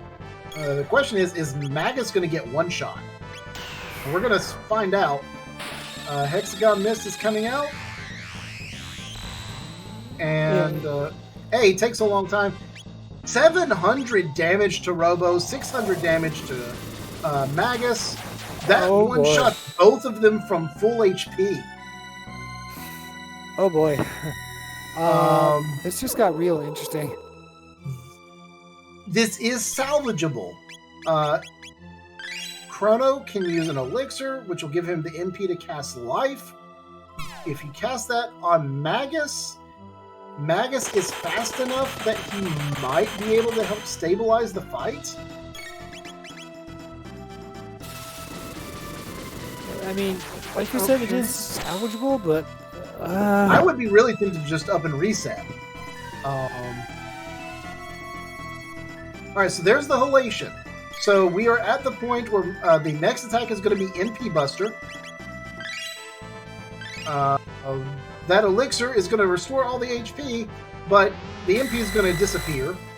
So now we're going to have to use something else to get MP back. And Chrono's just going to take attack after attack, and then you're going to get another Hexagon Mist in a bit. I don't have any particular problem with him using the elixir, because I've seen halation happen, and then the laser finger, and then MP Buster. And that's a real quick way, in this particular situation, to get dead. So we're seeing Chrono is popping elixir after elixir. I think he's actually waiting for the Hexagon Mist to come out, because the Hexagon Mist will heal him. And if he can do like a Confuse into Hexagon Mist into Confuse again, then he will get several attacks in at 1600 damage a turn. It will take 6 rounds of Confuse to finish off Zeal, assuming no misses. So here's the Hexagon Mist, which will heal Chrono. Unfortunately, he just used an elixir, so the extra turn is basically wasted. Cthulhu is fighting the Tubsters. I think I saw Anti-Life get used trying to kill them, and then Robo said, I'm going to use Uzi Punch, and just whiffed. There's Dark Gear for 370 Chrono at Oh, wow. Good Wow. Counting confuses. I don't know if we're on the last one or not. Oh, And no. Chrono is down. All that effort. So close. Oh, man, that was a great show, but, man, it just hurts to have to go through all of that again.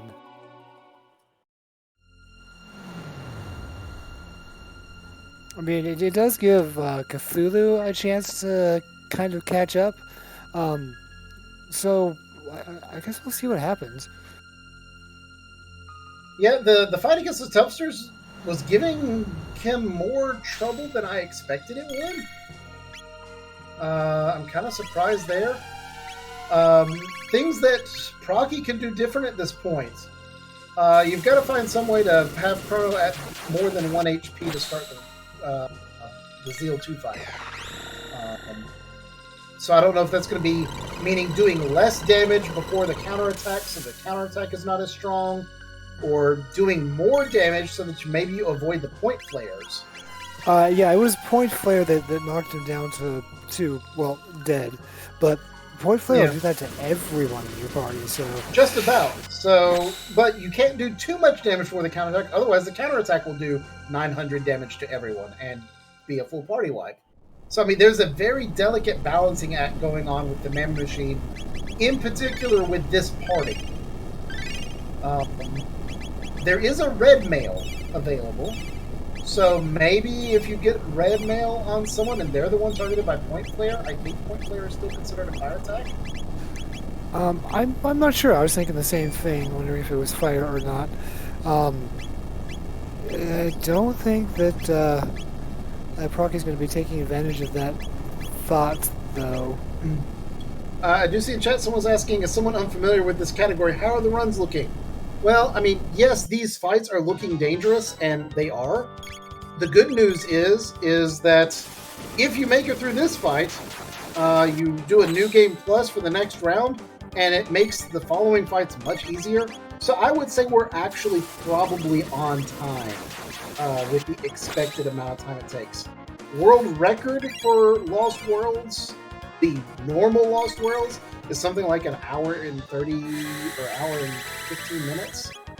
An average time is an hour and a half, which is about where we are right now. Doing the Lost Worlds Plus is about 2.5 hours, and I think we're still on track. Yeah, everything looks to be, on time, on schedule, despite like the couple party wipes and resets we've had to do so far. Lost Worlds Plus is notorious for having party wipes, so you can kind of factor that in a bit. We see Super Bolt coming out. I think the counterattack has already gone through, so trying to get enough damage out to avoid the point flares. Oh, the point flares come after. Oh no, there's right the point flare. Robo takes it and is down. But because it is Chrono who is alive this time, we can cast Life and heal for like 300 damage, or 300 health, while Magus can drop Dark Matter still and actually do damage. Meanwhile, Cthulhu taking on the Terra Mutant, which is decidedly the easier of the two mutant fights. Absolutely. And this time, the Mammoth Machine goes down, everyone's up, everyone's got about 300, 350 HP, so everyone can survive a lightning attack, a Skygate. So we should see a slightly cleaner fight this time coming up from Proccy. Yeah, he's just starting in a much better spot this time. Yeah. I think this is going to be the one where he's actually going to make it through onto phase 2 of the run.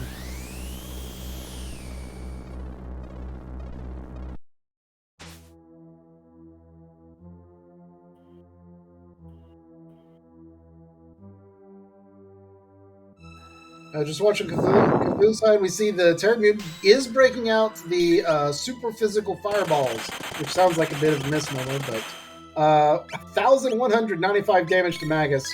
That's a 100% kill from any HP. Yeah. If the Terra Mutant fight goes long, it becomes dangerous.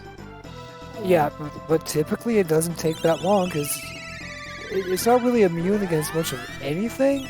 You just kind of hit it and keep hitting it until it stops moving, and then you hit it one more time just to be safe. Yeah, unfortunately, you've got to use magic damage, and I mean, Magus without dark matter is kind of low in magic damage. We see magic wall being used by Magus, putting out barrier on Robo and Magus, trying to reduce the incoming damage just a bit. The Terra Mutant falls on Cthulhu's side, so he'll be progressing on now to the Lavos spawn. Cthulhu, please go back and save. Cthulhu, what are you doing? Please turn around and go save. Oh, okay, thank you. Thank you. I was like, when you have a it's like, do not go fight the Elder Lavos spawn and end up losing and have to fight the Terra Mutant again. Yeah, man, I was about ready to have an aneurysm there. Yeah, I was like, I am panicking on your behalf. Alright, so we see the halation come out, so that means Zeal is half dead. We're going to see a moment, hopefully waiting. Oh, no, there goes the Mega Elixir, so one person is going to lose their MP. That was if he had waited. Oh, if he waited, though, Magus would have died to that laser attack. Yeah, so that's why I will always toss the Mega Elixir right after halation, because you could have that laser attack hit, and if that happens, someone's dead. Big water trouble. Yeah. Whereas this is easy to fix.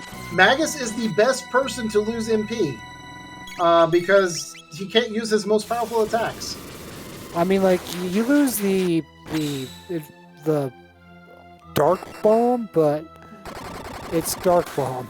Yeah, I was going to say, it's like 800 damage. I'd much rather keep my Confuse for 14 than 1600 damage, my Uzi Punch for 1600 damage. Magus is auto-attacking for nearly 400 damage, so...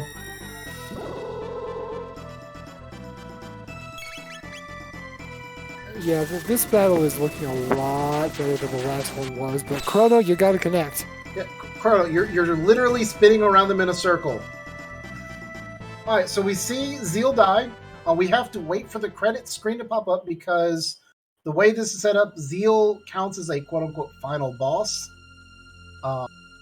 It'll push to credits. You'll reset. Oh, he reset awfully quick, but he does have the New Game Plus. So you go back to the beginning. You only get your 2 characters. You get access to this pre-game shop, which you'll use to buy shelters and revives. But you know what zones you need to go to. All your gear carries over, so Robo starts with the Crisis Arm. Chrono starts with Moon Armor. And so we got 2 dungeons to go to. We need to go to Arisdome and Dome. Because Reptite was the pendant. See, that's the real trick. You have to remember where you got your stuff. I almost forgot. Yeah. You are going to go grab Magus again, but we know where he is, so that's good. You will not see anyone go grab Frog. So they're not even going to really need to visit prehistory, are they? No, I do not expect we will see prehistory this run. Unless there was something in the shops that are worth going and buying, which I would have to be like barriers or shields. Yeah, but I don't recall seeing anything useful in prehistory.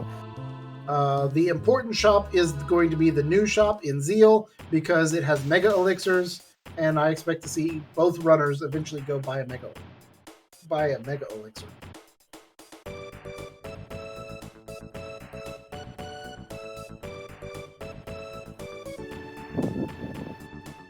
So with Magus back in the party, your final team is complete. Let's go fight some dungeons. Yep. Our only new dungeon is going to be Genodome. Genodome is kind of fun for us to commentate because it's one of those dungeons that's just super irritating. So we just sit here and complain about it while the runners are going through it. But we might get to see a really cool skip. We will get to see a second really cool skip, because that one's basically a guarantee. And Jerry the Bumper Bot. I decided to give him a name. Just Bumper Bot was a little, yeah. Cthulhu is starting off his Zeal fight, so we see drop down to 1 HP. But Robo's wearing the gold earring. A max HP Robo is guaranteed to do max damage Uzi punches. So I think an elixir got popped, and Uzi punch plus dark matter equals dead Zeal 1. Oh, man. Having a max HP Robo might mean you have enough damage to completely bypass the counterattack phase even. Oh, man. Oh, man. So, particularly if the Zeal 2 fight goes well, but even this Mammon Machine fight, Cthulhu stands to make up a lot of time if Crisis Arm really puts in some work. And logically speaking, it should. I mean, It is easy to keep someone at full HP, and it's much easier than trying to heal someone just enough. Yeah, so like Magus in Zeal 2 especially, basically if he just keeps feeding Robo mid-tonics, he's just going to be doing immense amounts of damage. Now, the one trick is the way the Mammon Machine works, magic damage becomes offense, physical damage becomes defense, so Uzi Punch will get less effective over time. Yeah, you can see it there where Chrono's only did like 800 damage. The good thing is it won't keep you from, it won't hurt you from the perspective of doing the counterattack from Mammon Machine. It won't hurt near as much. Yeah, so we'll see what this does. I saw Magus casting Wall, and it Everyone's looks like alive. Yeah, it looks like that magic wall is going to make the difference. So we get a Luminaire coming out, a Dark Matter coming out, and Robo may throw out a Heal Beam, actually.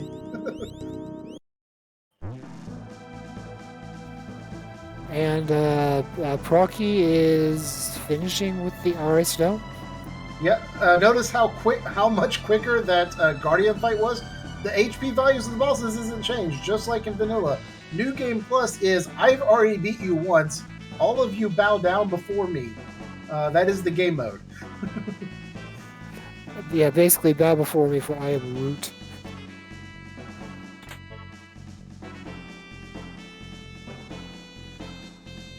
All the chests still hold the same items, so if you remember there was like a specific chest that had really good... There was a chest that had Mega Elixir in it or something. You know to go and grab that particular chest. So everything is reset. And we see there's the Ruby Knife. Does Proccy remember that he needs to go to Genodome now? I imagine so. And now Cthulhu is starting his Zeal 2 fight with the uber powerful Robo Crisis Arm combo. Yeah, I imagine this fight's going to go pretty quickly, mainly because Robo is... is the negotiator. Now, the only scary part is Cthulhu's already used his Mega Elixir. So when that Halation hits, he doesn't have a Mega Elixir to heal everyone. He's going to have to do it one person at a time with elixirs. Yeah, one person at a time with elixirs, or pop a lapis or two, and then heal up from there.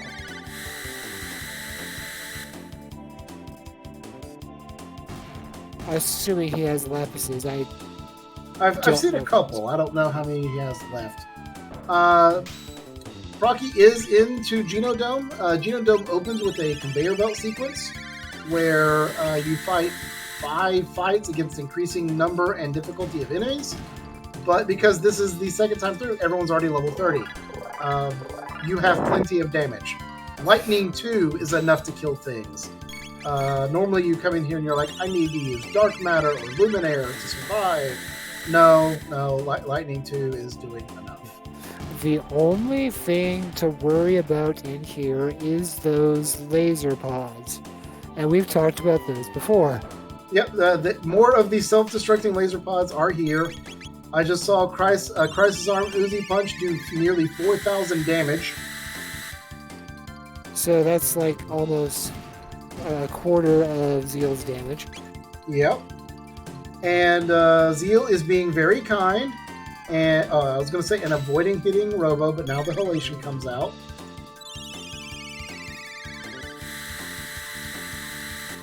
And I expect the first thing to happen is an elixir on Robo, because Robo could just about single-handedly carry this fight. Until his MP gets taken. Why would you do that? It's so mean. Zeal knows how much of a danger that robot is. It's like every attack is focused on the robot. It's like, no, do not let it fix itself. Now we are going to see a couple of elixirs, I think, going on to the other party members just to make sure they don't die to other attacks.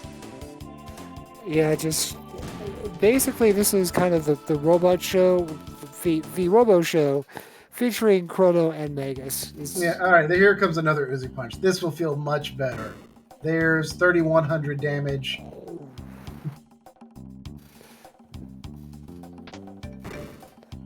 All right, Proccy is set up for the first major glitch.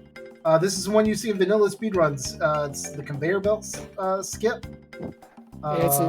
He's got a couple of fights he's got to do first, but yeah, but this is more of a skip, not so much a glitch.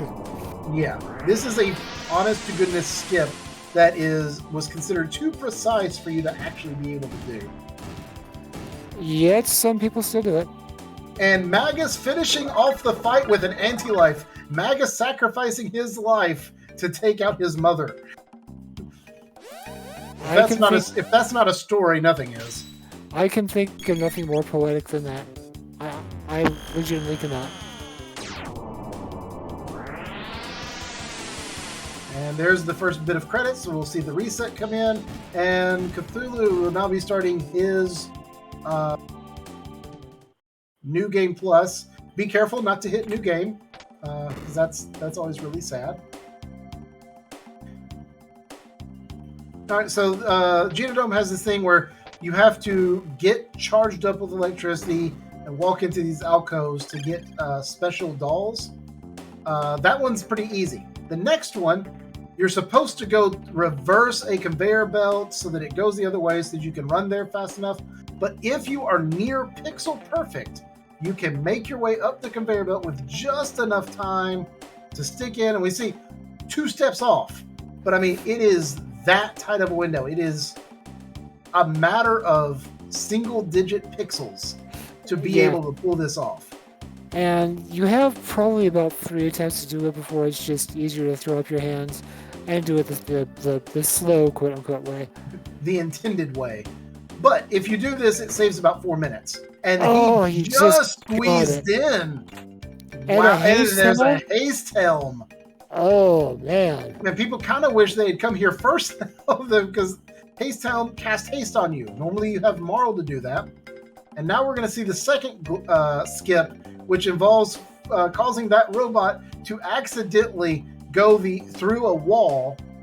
You also get to go grab a speed tab while you're at it.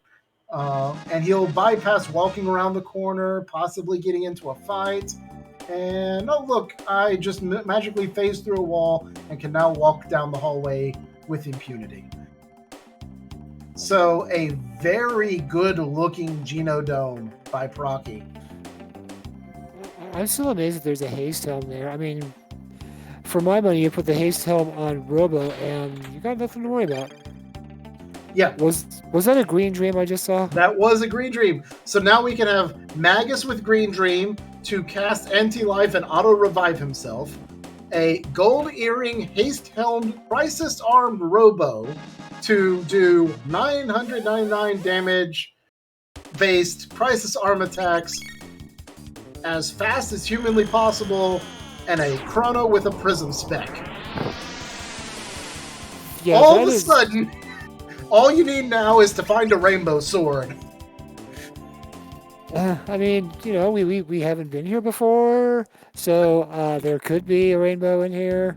We don't know. Could be in the Undersea Palace.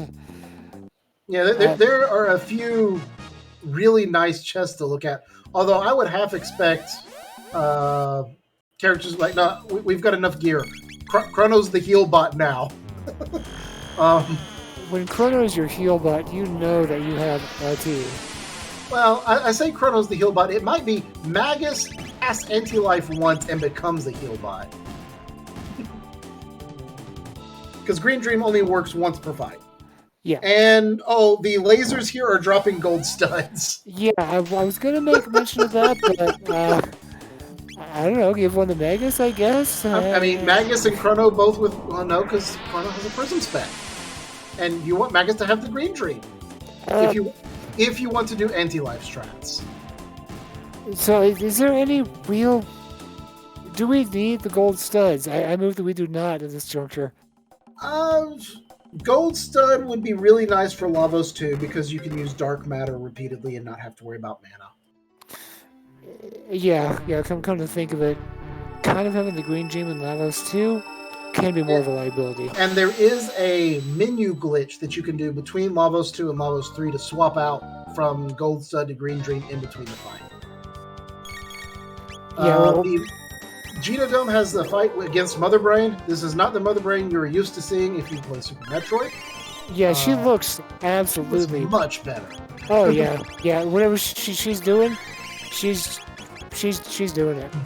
But the way this fight works, there are 3 computers on the wall that each have 1 HP.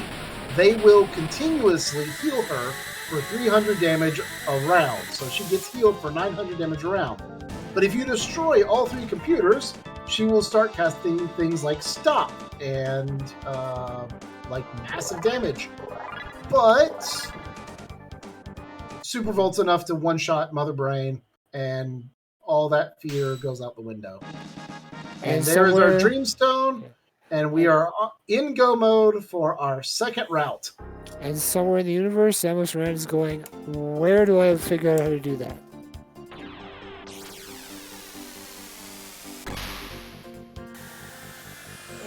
Someone show that to the Super Metroid speedrunners.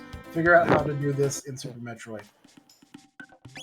Although in Super Metroid Randomizer, I have seen alternate sprite work that can cause Chrono to show up as the sprite. Unfortunately, he doesn't seem to carry his lightning powers with him. I've only seen like one custom strat, and it was a character from Toho, however that's pronounced.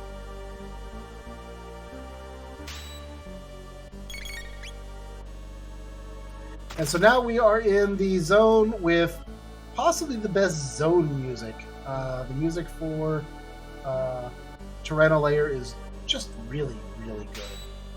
And we're going to see running from a couple of fights, a lot more fight skipping, because this is yet another dungeon where there are 5 or 6 fights that you can skip if you know where the triggers are. And once again, I always trigger all of them. And Cthulhu has finished up Ares Dome and is going into Genodome himself. He's going to find his haste helm and his Dreamstone. And it's odd that we have to do this fight, because typically the reason we do this dungeon is because it's required to unlock 12,000 BC. Well, we already have access to 12,000 BC, but because of the way the game's coded, you can't actually go to the Ocean Palace unless you complete this dungeon. So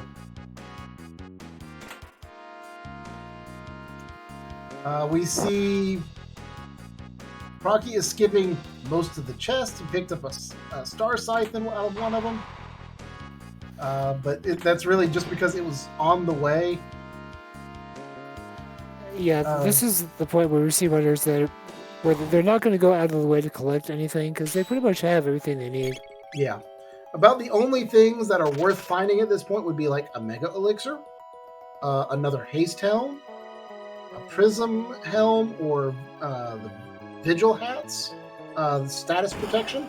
Although I think both characters have 2 amulets, so both runners have 2 amulets, so that's less important. Yeah, all they're going to be doing is collecting stuff that's on the way and not going out of their way to get anything. So it's kind of like, if we find like another vigil hat or whatever, great. If not, no huge loss. Yeah, this is all about how quickly can you go through. The runners who better know the skips, this is where it really shines. Yeah, like I was saying earlier, this second phase of the run is all about execution.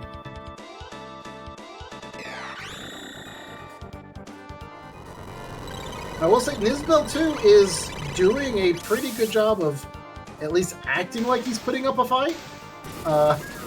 He took 2 or 3 hits, which is more than Mother Brain, who in theory is a far more dangerous boss. Yeah, in theory, but in Nisbel 2 just dropped them a Mega Elixir, so... all right then, so don't even have to stop to buy one if you don't want to. Yeah, that's a good piece of kit to have. Or you can use it in Chrono against the fight against the Black Chrono if everyone runs out of MP. Because you equipped so many good things you didn't have room for gold studs. Yeah, it's possible. You could also use it like if Black Chrono is going to be dropping like, I don't know, Hexagon Mist or Dark Matter or Luminaire or any other matter of unpleasantries. Yep. So Black Tyranno has randomized HP. It is at a range somewhere from, I believe, 8,000 to 13,000. And just like in Vanilla, he'll start a countdown. At the end of the countdown, he will unleash an ultimate attack. It will be a randomly chosen elemental attack, or there is one that is non-elemental. Basically, you're going to get hit with some huge attack if he survives long enough to get it off. Given what we've seen so far, I don't think that's happening. Yeah, this second phase has been really, really something else. We got, Robo is just doing ridiculous amounts of damage on both screens, and Super Volt also doing immense amounts of damage because of the prison specs, and it's just... Yeah, and it looks like, that wasn't doing much damage at first. Well, that's because the defenses are still up. Black Chrono doesn't actually take real damage until countdown starts. But now that the countdown started, you see he's waiting on... it starts a HP drop that is over time. So he was waiting for the HP drop. But by waiting that long, countdown's already down to 3. But he also just did 5,341 damage. Yeah, so... I think he's okay. So Dark Matter is going to do about 2,000 damage. Oh, it's only 1,300. 13. And then we have...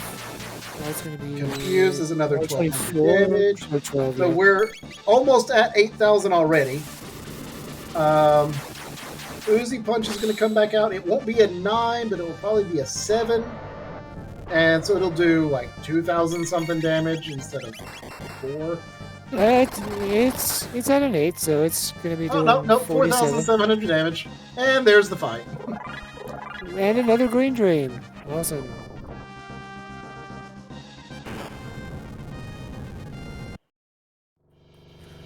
And now we're back onto to the Undersea Palace. Do have a bit of a shortcut scene here as Cthulhu is trying to the conveyor belt skip as well. The first attempt did not go as well. He says that I tried it once, it's good enough. I'll go do it the traditional way. That conveyor belt skip is probably the hardest skip in the game. Just because the amount of execution it takes to get it done properly. Yeah, it is super precise to do, and might have been the better part of Valor to, if you can't do it in the first shot, just go the intended way. Yeah, I think everyone tries it once because it's almost on the route to get a chance to try it once.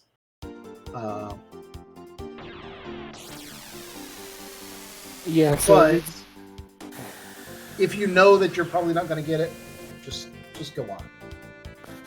Yeah, I mean, like, you give it a shot once. If it doesn't work out, no harm, no foul. You didn't waste that much time. Just go the intended way.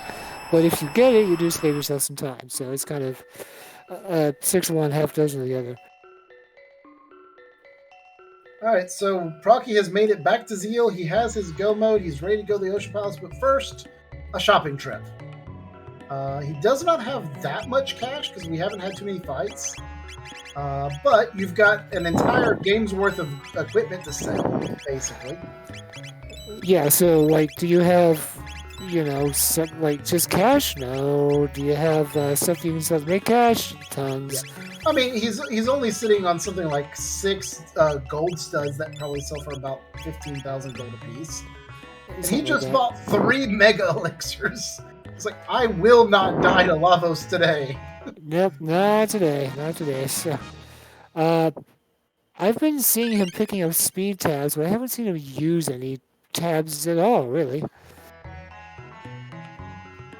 I have not been watching for the tabs. Typically, you see speed tabs want speed tabs on a character to have 15 speed, and then the rest go on your slowest character. In this particular team, though, you might see all the speed tabs get dumped on Robo. Robo's starting speed is, I believe, 6, whereas both Chrono and Magus have a starting speed of 12. Yeah, so probably give the speed tabs to Robo, and I always put the haste helm on Robo too. After the first turn, it just makes him so much faster. It just works so much better, in my opinion. So we are going to see Cthulhu get the wall clip glitch, as the robot is going to... Oh no, you have to go get the speed tab for it to work.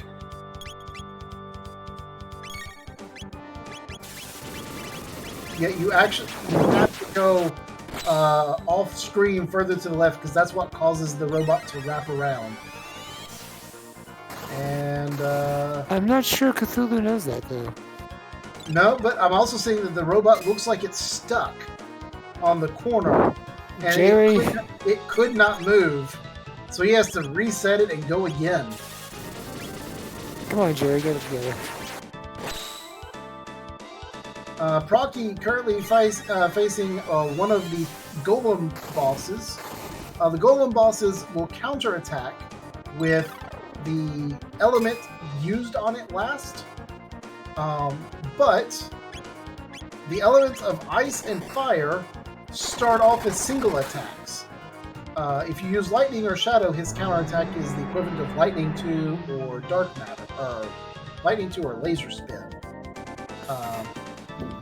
You can also just use, Uzi punch and finish the battle up nice and quick, like Proccy just did. Physical attacks turn into Iron Orb that cut half your HP, but if you alternate between physical attacks and like ice attacks, you'll never get an AoE attack on you, and it makes the fight pretty simple. Yeah, in vanilla jets, that's one thing that I would just do. I would alternate ice or fire until I discovered that the ultimate way to take care of the Goblin Twins is to get down tonight, and then just beat them up. Yeah, if you have Robo and Ayla in your party, you learn the dual tech boogie. You dance the night away, and everyone just stops to watch the amazingness of your dance moves. Yeah, and then you beat them mercilessly. And then while they're frozen in place in shock at all, you just a second crisis arm. That's a bit of a troll. If only we had a Genji glove. Yeah, if only it was possible to dual wield. That would be. Yeah, that'd be bad. Like the Michael Jackson kind of bad, not like the just bad. Or, bad dudes, I guess. You could go with that one too, I guess.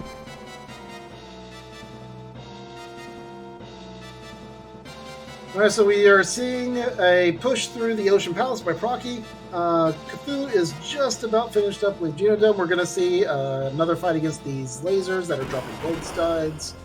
And then probably a Super Volt and maybe a Dark Matter, and that'll be the end of Mother Brain, as Cthulhu will go and start his run through the Chrono Palace. So I am watching Proccy's screen, and I know we're about to the elevator. Do we want to talk about that now, or when we get to it? We can go ahead and talk about the elevator that's coming up. The elevator is a 4-fight sequence. Unlike the elevators in Black Omen, it is a guaranteed number of fights. The final fight of which is against 6 Scouters. Scouters are these small little flying eyeballs that have colors that match the elements. If you hit them with the correct element, or with physical attacks, nothing happens. If you hit them with the wrong element, though, they counterattack with very powerful magic.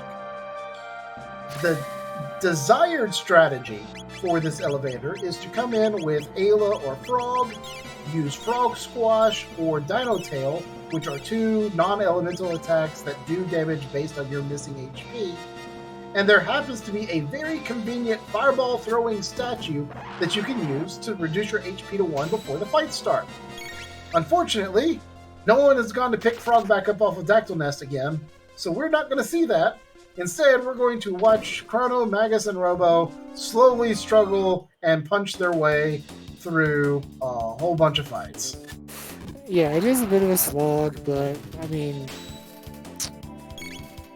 Chat says, Dino Tail sounds like a cool attack. It is. It's also proof that Ayla, the person who is a cave woman who technically has no magical ability whatsoever, according to the rest of the game, is actually the most powerful magician in the world because she is capable of summoning the giant dinosaur tails through time. Yeah, I'm beginning to wonder if she's actually the very first time mage and doesn't know it. Or if she, who knows, maybe she had a fling with Doctor Who or something. Now I want her to learn haste, because that's a time mage ability. I kind of want her to learn haste.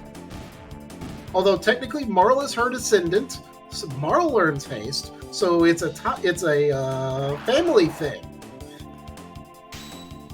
That makes a strange way too much sense. Alright, so this is the fight we're talking about that Proccy is facing right now. Your options are to Uzi Punch and confuse your way through the entire fight.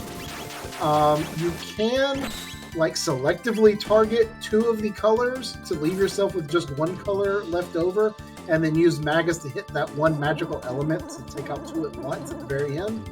Or you could just say Robo has a 9 as his last HP value. Let's Uzi Punch and punch eyeballs in the face. Or use Robo Tackle. Or use Robo Tackle and save MP. That works too, I guess. It looks like they're actually going to... if I'm reading this right, they're going to take out that last... Wait, no, that's not the... there's too many of these things, but...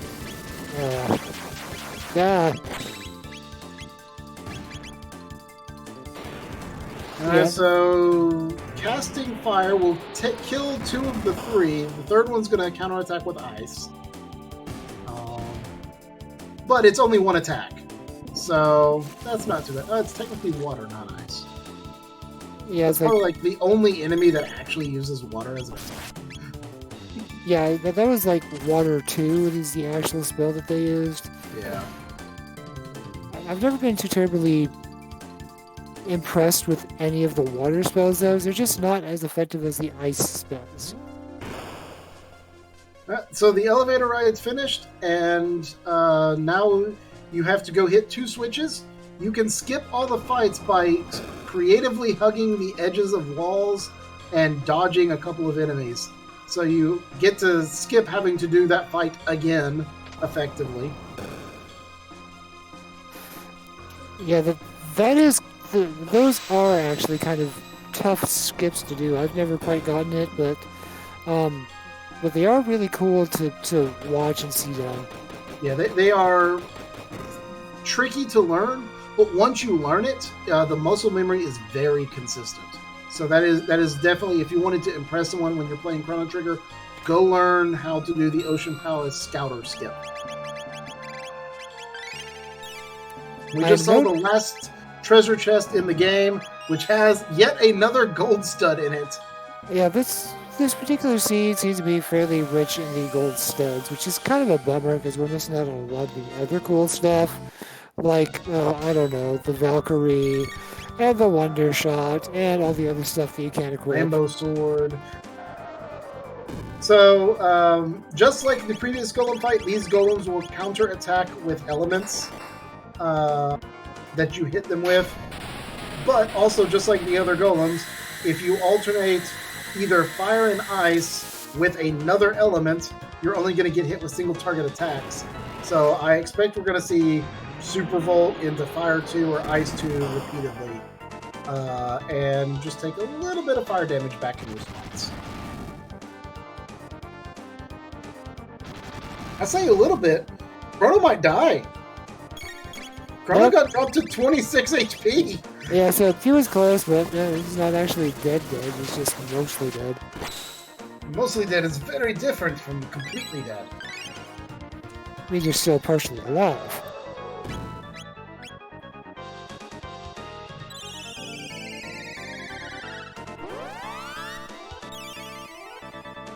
And we see Heal Beam come out, so everyone's healed back up. We're going to see another Confuse come out. Followed immediately by a fire attack, because you don't want to see a second physical attack come out, because the second physical attack are the Orange Orbs of Death that will one-shot any character.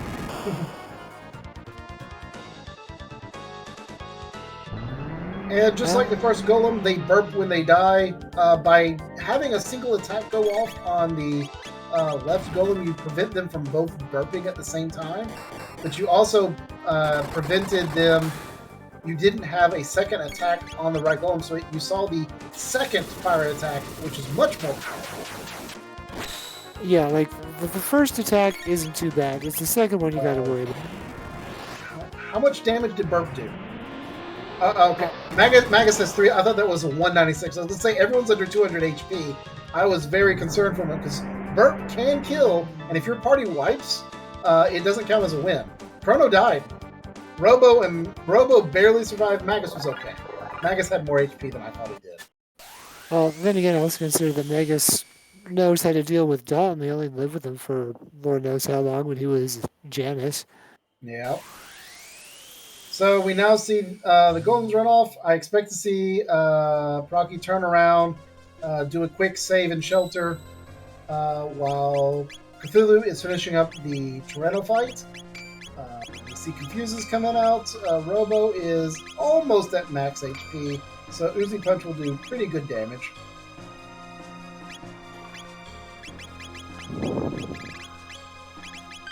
Did a little bit of equipment swapping, so we have Robo with the haste helm, and then Magus and Chrono with the white mail, I think I saw. White mail makes sense. The final form of Lavos has an attack called Crying Heavens Hidden Blow, which is a giant lightning attack, and is the only elemental damage that Lavos actually does that matters. He technically has a fire attack that does 46 damage. I'm pretty sure someone forgot to code something on that attack. So, like, did you mean like the actual 4/6 or like 4d6 damage? No, as in like the number 4/6. It is less than 50 damage.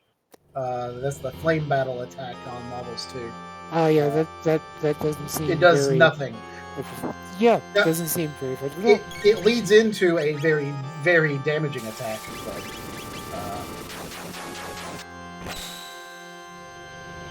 Alright, so we have Confuse dealing 1200 damage. Dark Matter is going to do about 1,400 damage. And we'll find out what number Robo ends up with. It's a 2. Oh, that's weak. sad. So Robo's just going to sit there, which means you're wasting the Haste Helm. See, this is where I would actually prefer to use the Terra Arm. Yeah, the Terra Arm would be nice, or if Robo had a gold earring on so that you could heal him to max HP. Because I noticed at max HP, Robo only had like 756 HP. So even max HP isn't that great for him. No, but it still ends in a... Did it end in a 9 or a 5? I forget. Ended in a 6. So it's better than the Terra Arm, but not by much. No. Well, it looks like Shock is doing the job. It's doing, good. Shock is still getting good damage out. Shock is technically doing more damage than Confuse, which is very unusual. Cthulhu has made his way up. He's going to sell a bunch of stuff and buy his set of Mega Elixirs. And Lavos' shell is down. And we're prepping for Lavos 2. There is another save point in here, thankfully. So you do get to save after that fight. Use the shelter. Use the shelter, which is really good. Lavos 2 always starts the fight off exactly the same. He first opens the Doors of Doom, or as we affectionately call it, the nipple lasers. Hits your entire team, basically cuts their HP almost in half, and then throws out boomerangs. Boomerangs of Doom.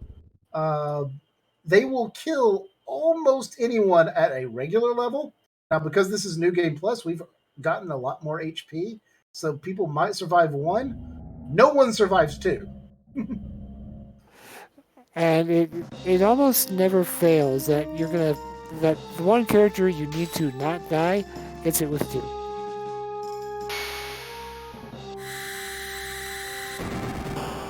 And there's our nipple lasers. Alright, so everyone's down to, I think I saw 400 HP or so. Robo with an 8 in his last damage, so we might see an Uzi Punch come out. The goal is to hopefully take out the left arm before the boomerang attack, because then only one boomerang is going to come out. Technically, I think it's basically take out one arm or the other, because they both toss boomerangs, and if you're missing one, you only get one set of boomerangs. Right. The left arm, though, does have slightly lower HP. So we see the boomerangs come out. Only 200 damage to Robo, which was interesting. Magus took 400 damage. But now that you've survived the boomerangs, thanks to the heal beam from Robo, you will take down both arms. And Lavos is going to then go into a battle script. Starts with an obstacle, then becomes... it gets a poison attack, into Flame Battle, into Shadow Doomblaze. I don't think I skipped it. I don't think so. It sounds right. But yeah, so you have this script, so you know the attacks that are coming out. The damage they do is fairly well known by most runners by this point. So you can kind of calculate, do I need to heal? Can I hold off on healing? When can I hold off on healing? And then there's nice damage from the Uzi Punch. That is the reason why you give Robo the haste helm, because you're doing like Uzi damage, like Uzi Punch with the Crisis Arm with good numbers. It's just bad news to the bad guys. All right, and Lavos 2 is down. So after Lavos 2 falls, there's a small little cutscene here. As the screen fades to black, if you can time it correctly, you can access the menu between the second fight and the third fight. You've got about a 5-frame window to do a menu press. Getting that menu makes all the difference because you start at full HP instead of half HP. And he got it. Proccy's got it, so that's going to make the fight fairly simple. Also, he's holding on to 5 Mega Elixirs. Now, Lavos could still decide, no, you are not finishing the seed yet. We call Lavos Slappy. If he starts going around punching people in the face, the punches will do 700 HP worth of damage. It is possible for him to still one-shot people. Not to mention, it's just this battle is just a bit of a slog.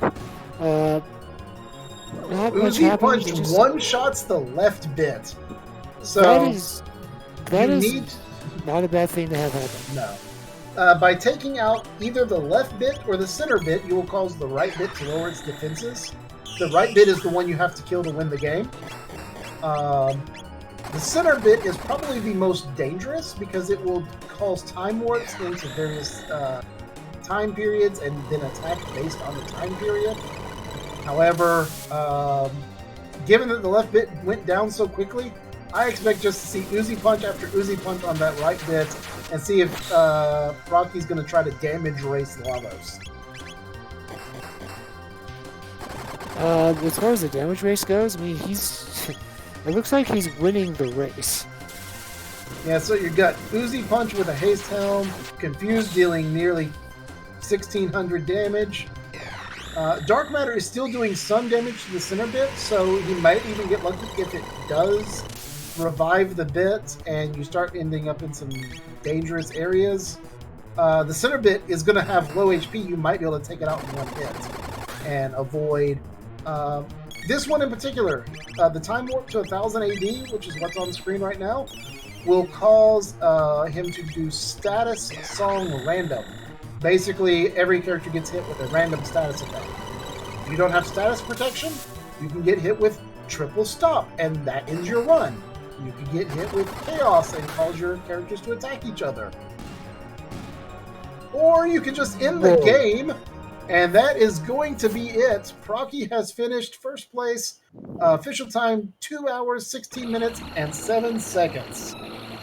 Wow, that was a really, really good Lavos 3. That was a really quick final fight. Yeah, that was impressive. I've never seen anything. Yeah, that was just spot on perfect. That was super quick.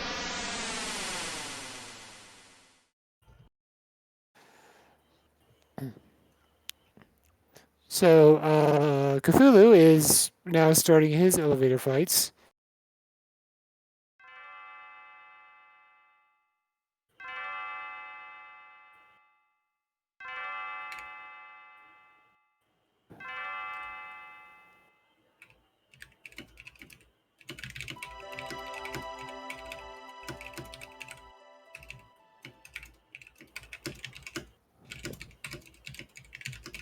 Ooh.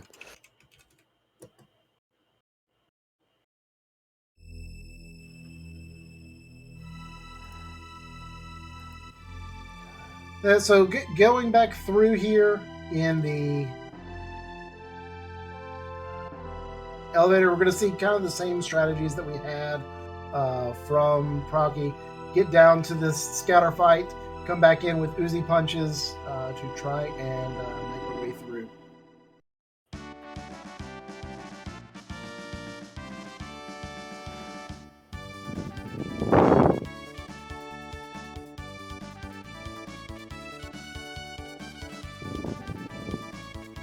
Yeah, these elevator fights are just no fun. It seems like they're just designed just to be irritating, and not much else. Yeah, they're not very entertaining. This is why we really like to have the Dino Tail or the Frog Squash strats, just because these fights, they feel like more of a slog than anything else, really.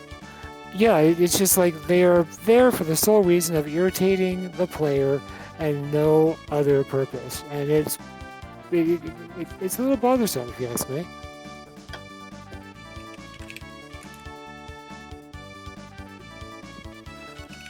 Not to mention they all have these really these scouters just have irritating attacks. Like, they are not going to kill you unless you toss like, I don't know, like a dark matter or something.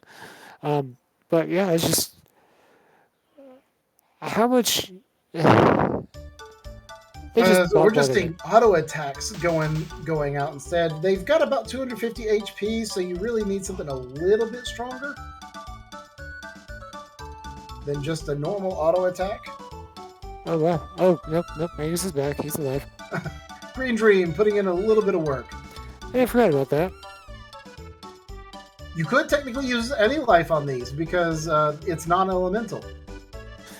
Yeah, but I think you only have what, like two castings of it, and then he's out for the count. True, but you've got Robo with Uzi Punch to carry the rest of the way. That's a good point. And Cthulhu doing the strategy: eliminate two of the colors, and then use magic to take care of the third color in one shot. So cutting out just a little bit of time there. Yeah, it's still a lot more efficient to do like Dino Tail or Frog Squash because it's just one attack, done. But we don't have that available to us unless someone wanted to go climb Dactyl Nest to get Frog, who didn't get any tech points in the last run. Yeah, so like, I mean, could you have pulled Frog in? Well, yeah, sure, but if you didn't know Frog Squash, then what's the point? Yeah, I'm actually curious if Frog Squash was on his tech list, because if it was, it might actually be worth the time save if it was part of his initial 3 techs to literally go climb Dactyl Nest purely for that elevator. Yeah, I mean, That's how ridiculous that strategy is that it's worth going 2.5 minutes out of your way to get a character, possibly. Yeah, but I think that would actually be worth it. Just to save that amount of time and that amount of irritation.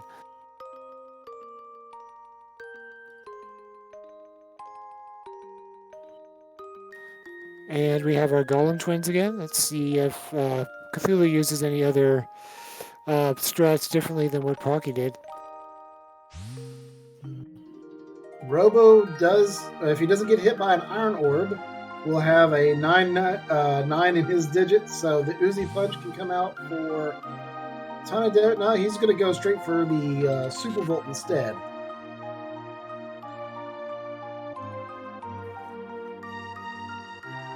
Super Volt dealing nearly 4,000 damage, because Super Volt's damage is amplified still by the fact Crest's arm has that 9. It's just not as much as Uzi Punch. And I think that the prison specs also help the damage too. True. So you get some pretty good damage. I mean, 4,000 damage a swing is not bad. No, not at all. So, but now there's a 0 there. So, no, that was Magus. So yeah, give him a heal and then point him to something and have him punch it a bunch and he goes away. There goes one. Yeah, it shouldn't take too much longer for this. Oh. Magus is going to die and then be revived by the great Chrono died. Oh, that's unexpected. Yeah. I was not expecting that much damage to come out. Yeah, I wasn't expecting. Wait, are they both still alive, or is one? No, it's just one. The left golem will not disappear. Magus is down. The physical attack got 2 attacks in. So now there's going to be a burp. Is burp going to do more than 200 damage? Just a shame. Robo with 20 HP, barely standing. Yes. Oh, wow. Always bet on the robot. Always. That is incredibly close. Yeah, I mean another 20 damage would have been. It would have been sad.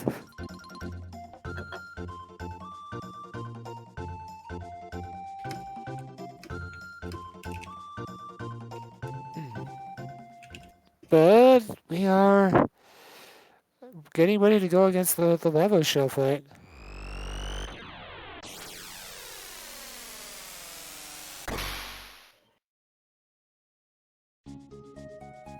And I will be right back.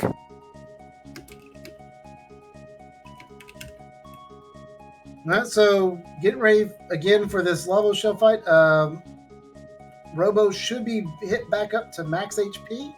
So, we should see more Uzi punches coming out. And just some massive damage again. Would expect to see just another. The shell fight is reasonably quick at this level, and there's not too much of a threat.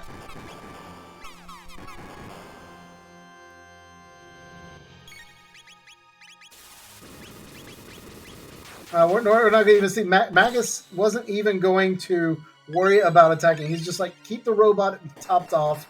Let Uzi Punch carry the day. At 4,000 damage a swing, I don't blame him.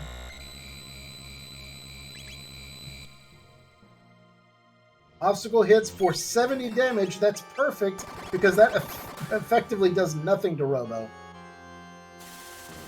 Chrono got hit with slow. It's going to do slightly less damage, but it is enough, and the fight's over.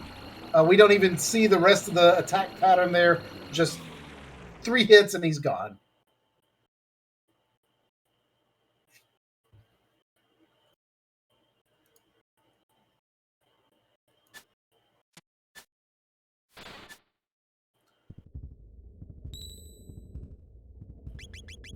The downside, of course, of having the Uzi Punch strategy is that Lavos 2, you really want some AoE damage to start off the fight, just to take out the arms quickly. You can Uzi Punch the arms and they'll die, but it does take 2 or 3 rounds, so you're almost guaranteed to get at least 1 boomerang.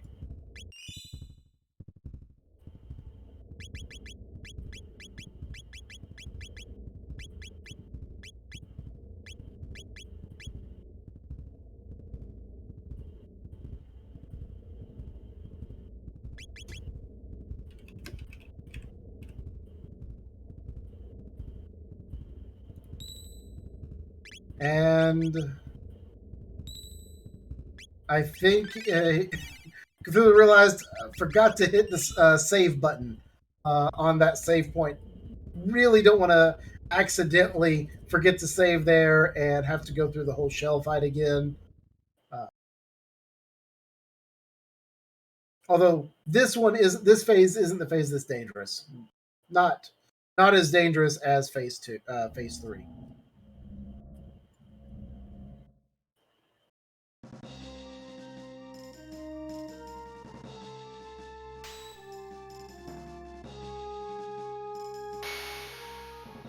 Alright, so the laser beams come out. Give a good punch. Everyone's dropped down to about half health. We're going to see a Lapis come out. Unfortunately, Lapis isn't going to be enough because they did more than 200 damage. So Robo is still going to be slightly behind on his damage count. So we're going to see a shock instead.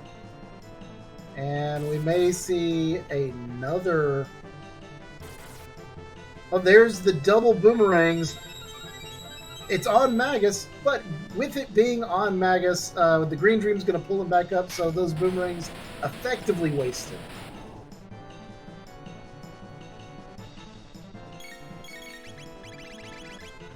And the good part of that is that we will now be able to take out the arms relatively easily. Everyone's going to be at max HP, or very close to it, and we should have a fairly simple rest of the path through Phase 2. Both arms down at once. The heal comes out. You're going to get hit by an obstacle. Kind of hoping, for Robo's sake, he gets that magic 70 number again. 66, that's almost as bad as it could be. We'll see how much damage comes out. Oh no, we're just going to see him pop a Mega Elixir. Cthulhu, also with multiple Mega Elixirs in his inventory, says, I could just pop one here, make sure everyone's topped off. The heal comes out to make sure the poison doesn't affect the damage. And hasted Uzi punches now. 4,000 damage a swing. And I'm back, and it doesn't look like Cthulhu's going to have much to much trouble with this Lavos too. I think he's decided that Robo's going to do all the work himself.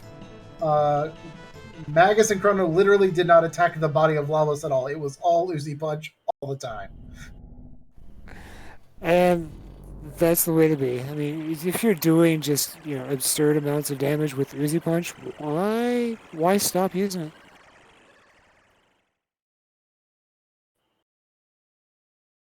And so again, there's going to be this little cutscene, a chance for a menu glitch to top everyone off on HP and MP.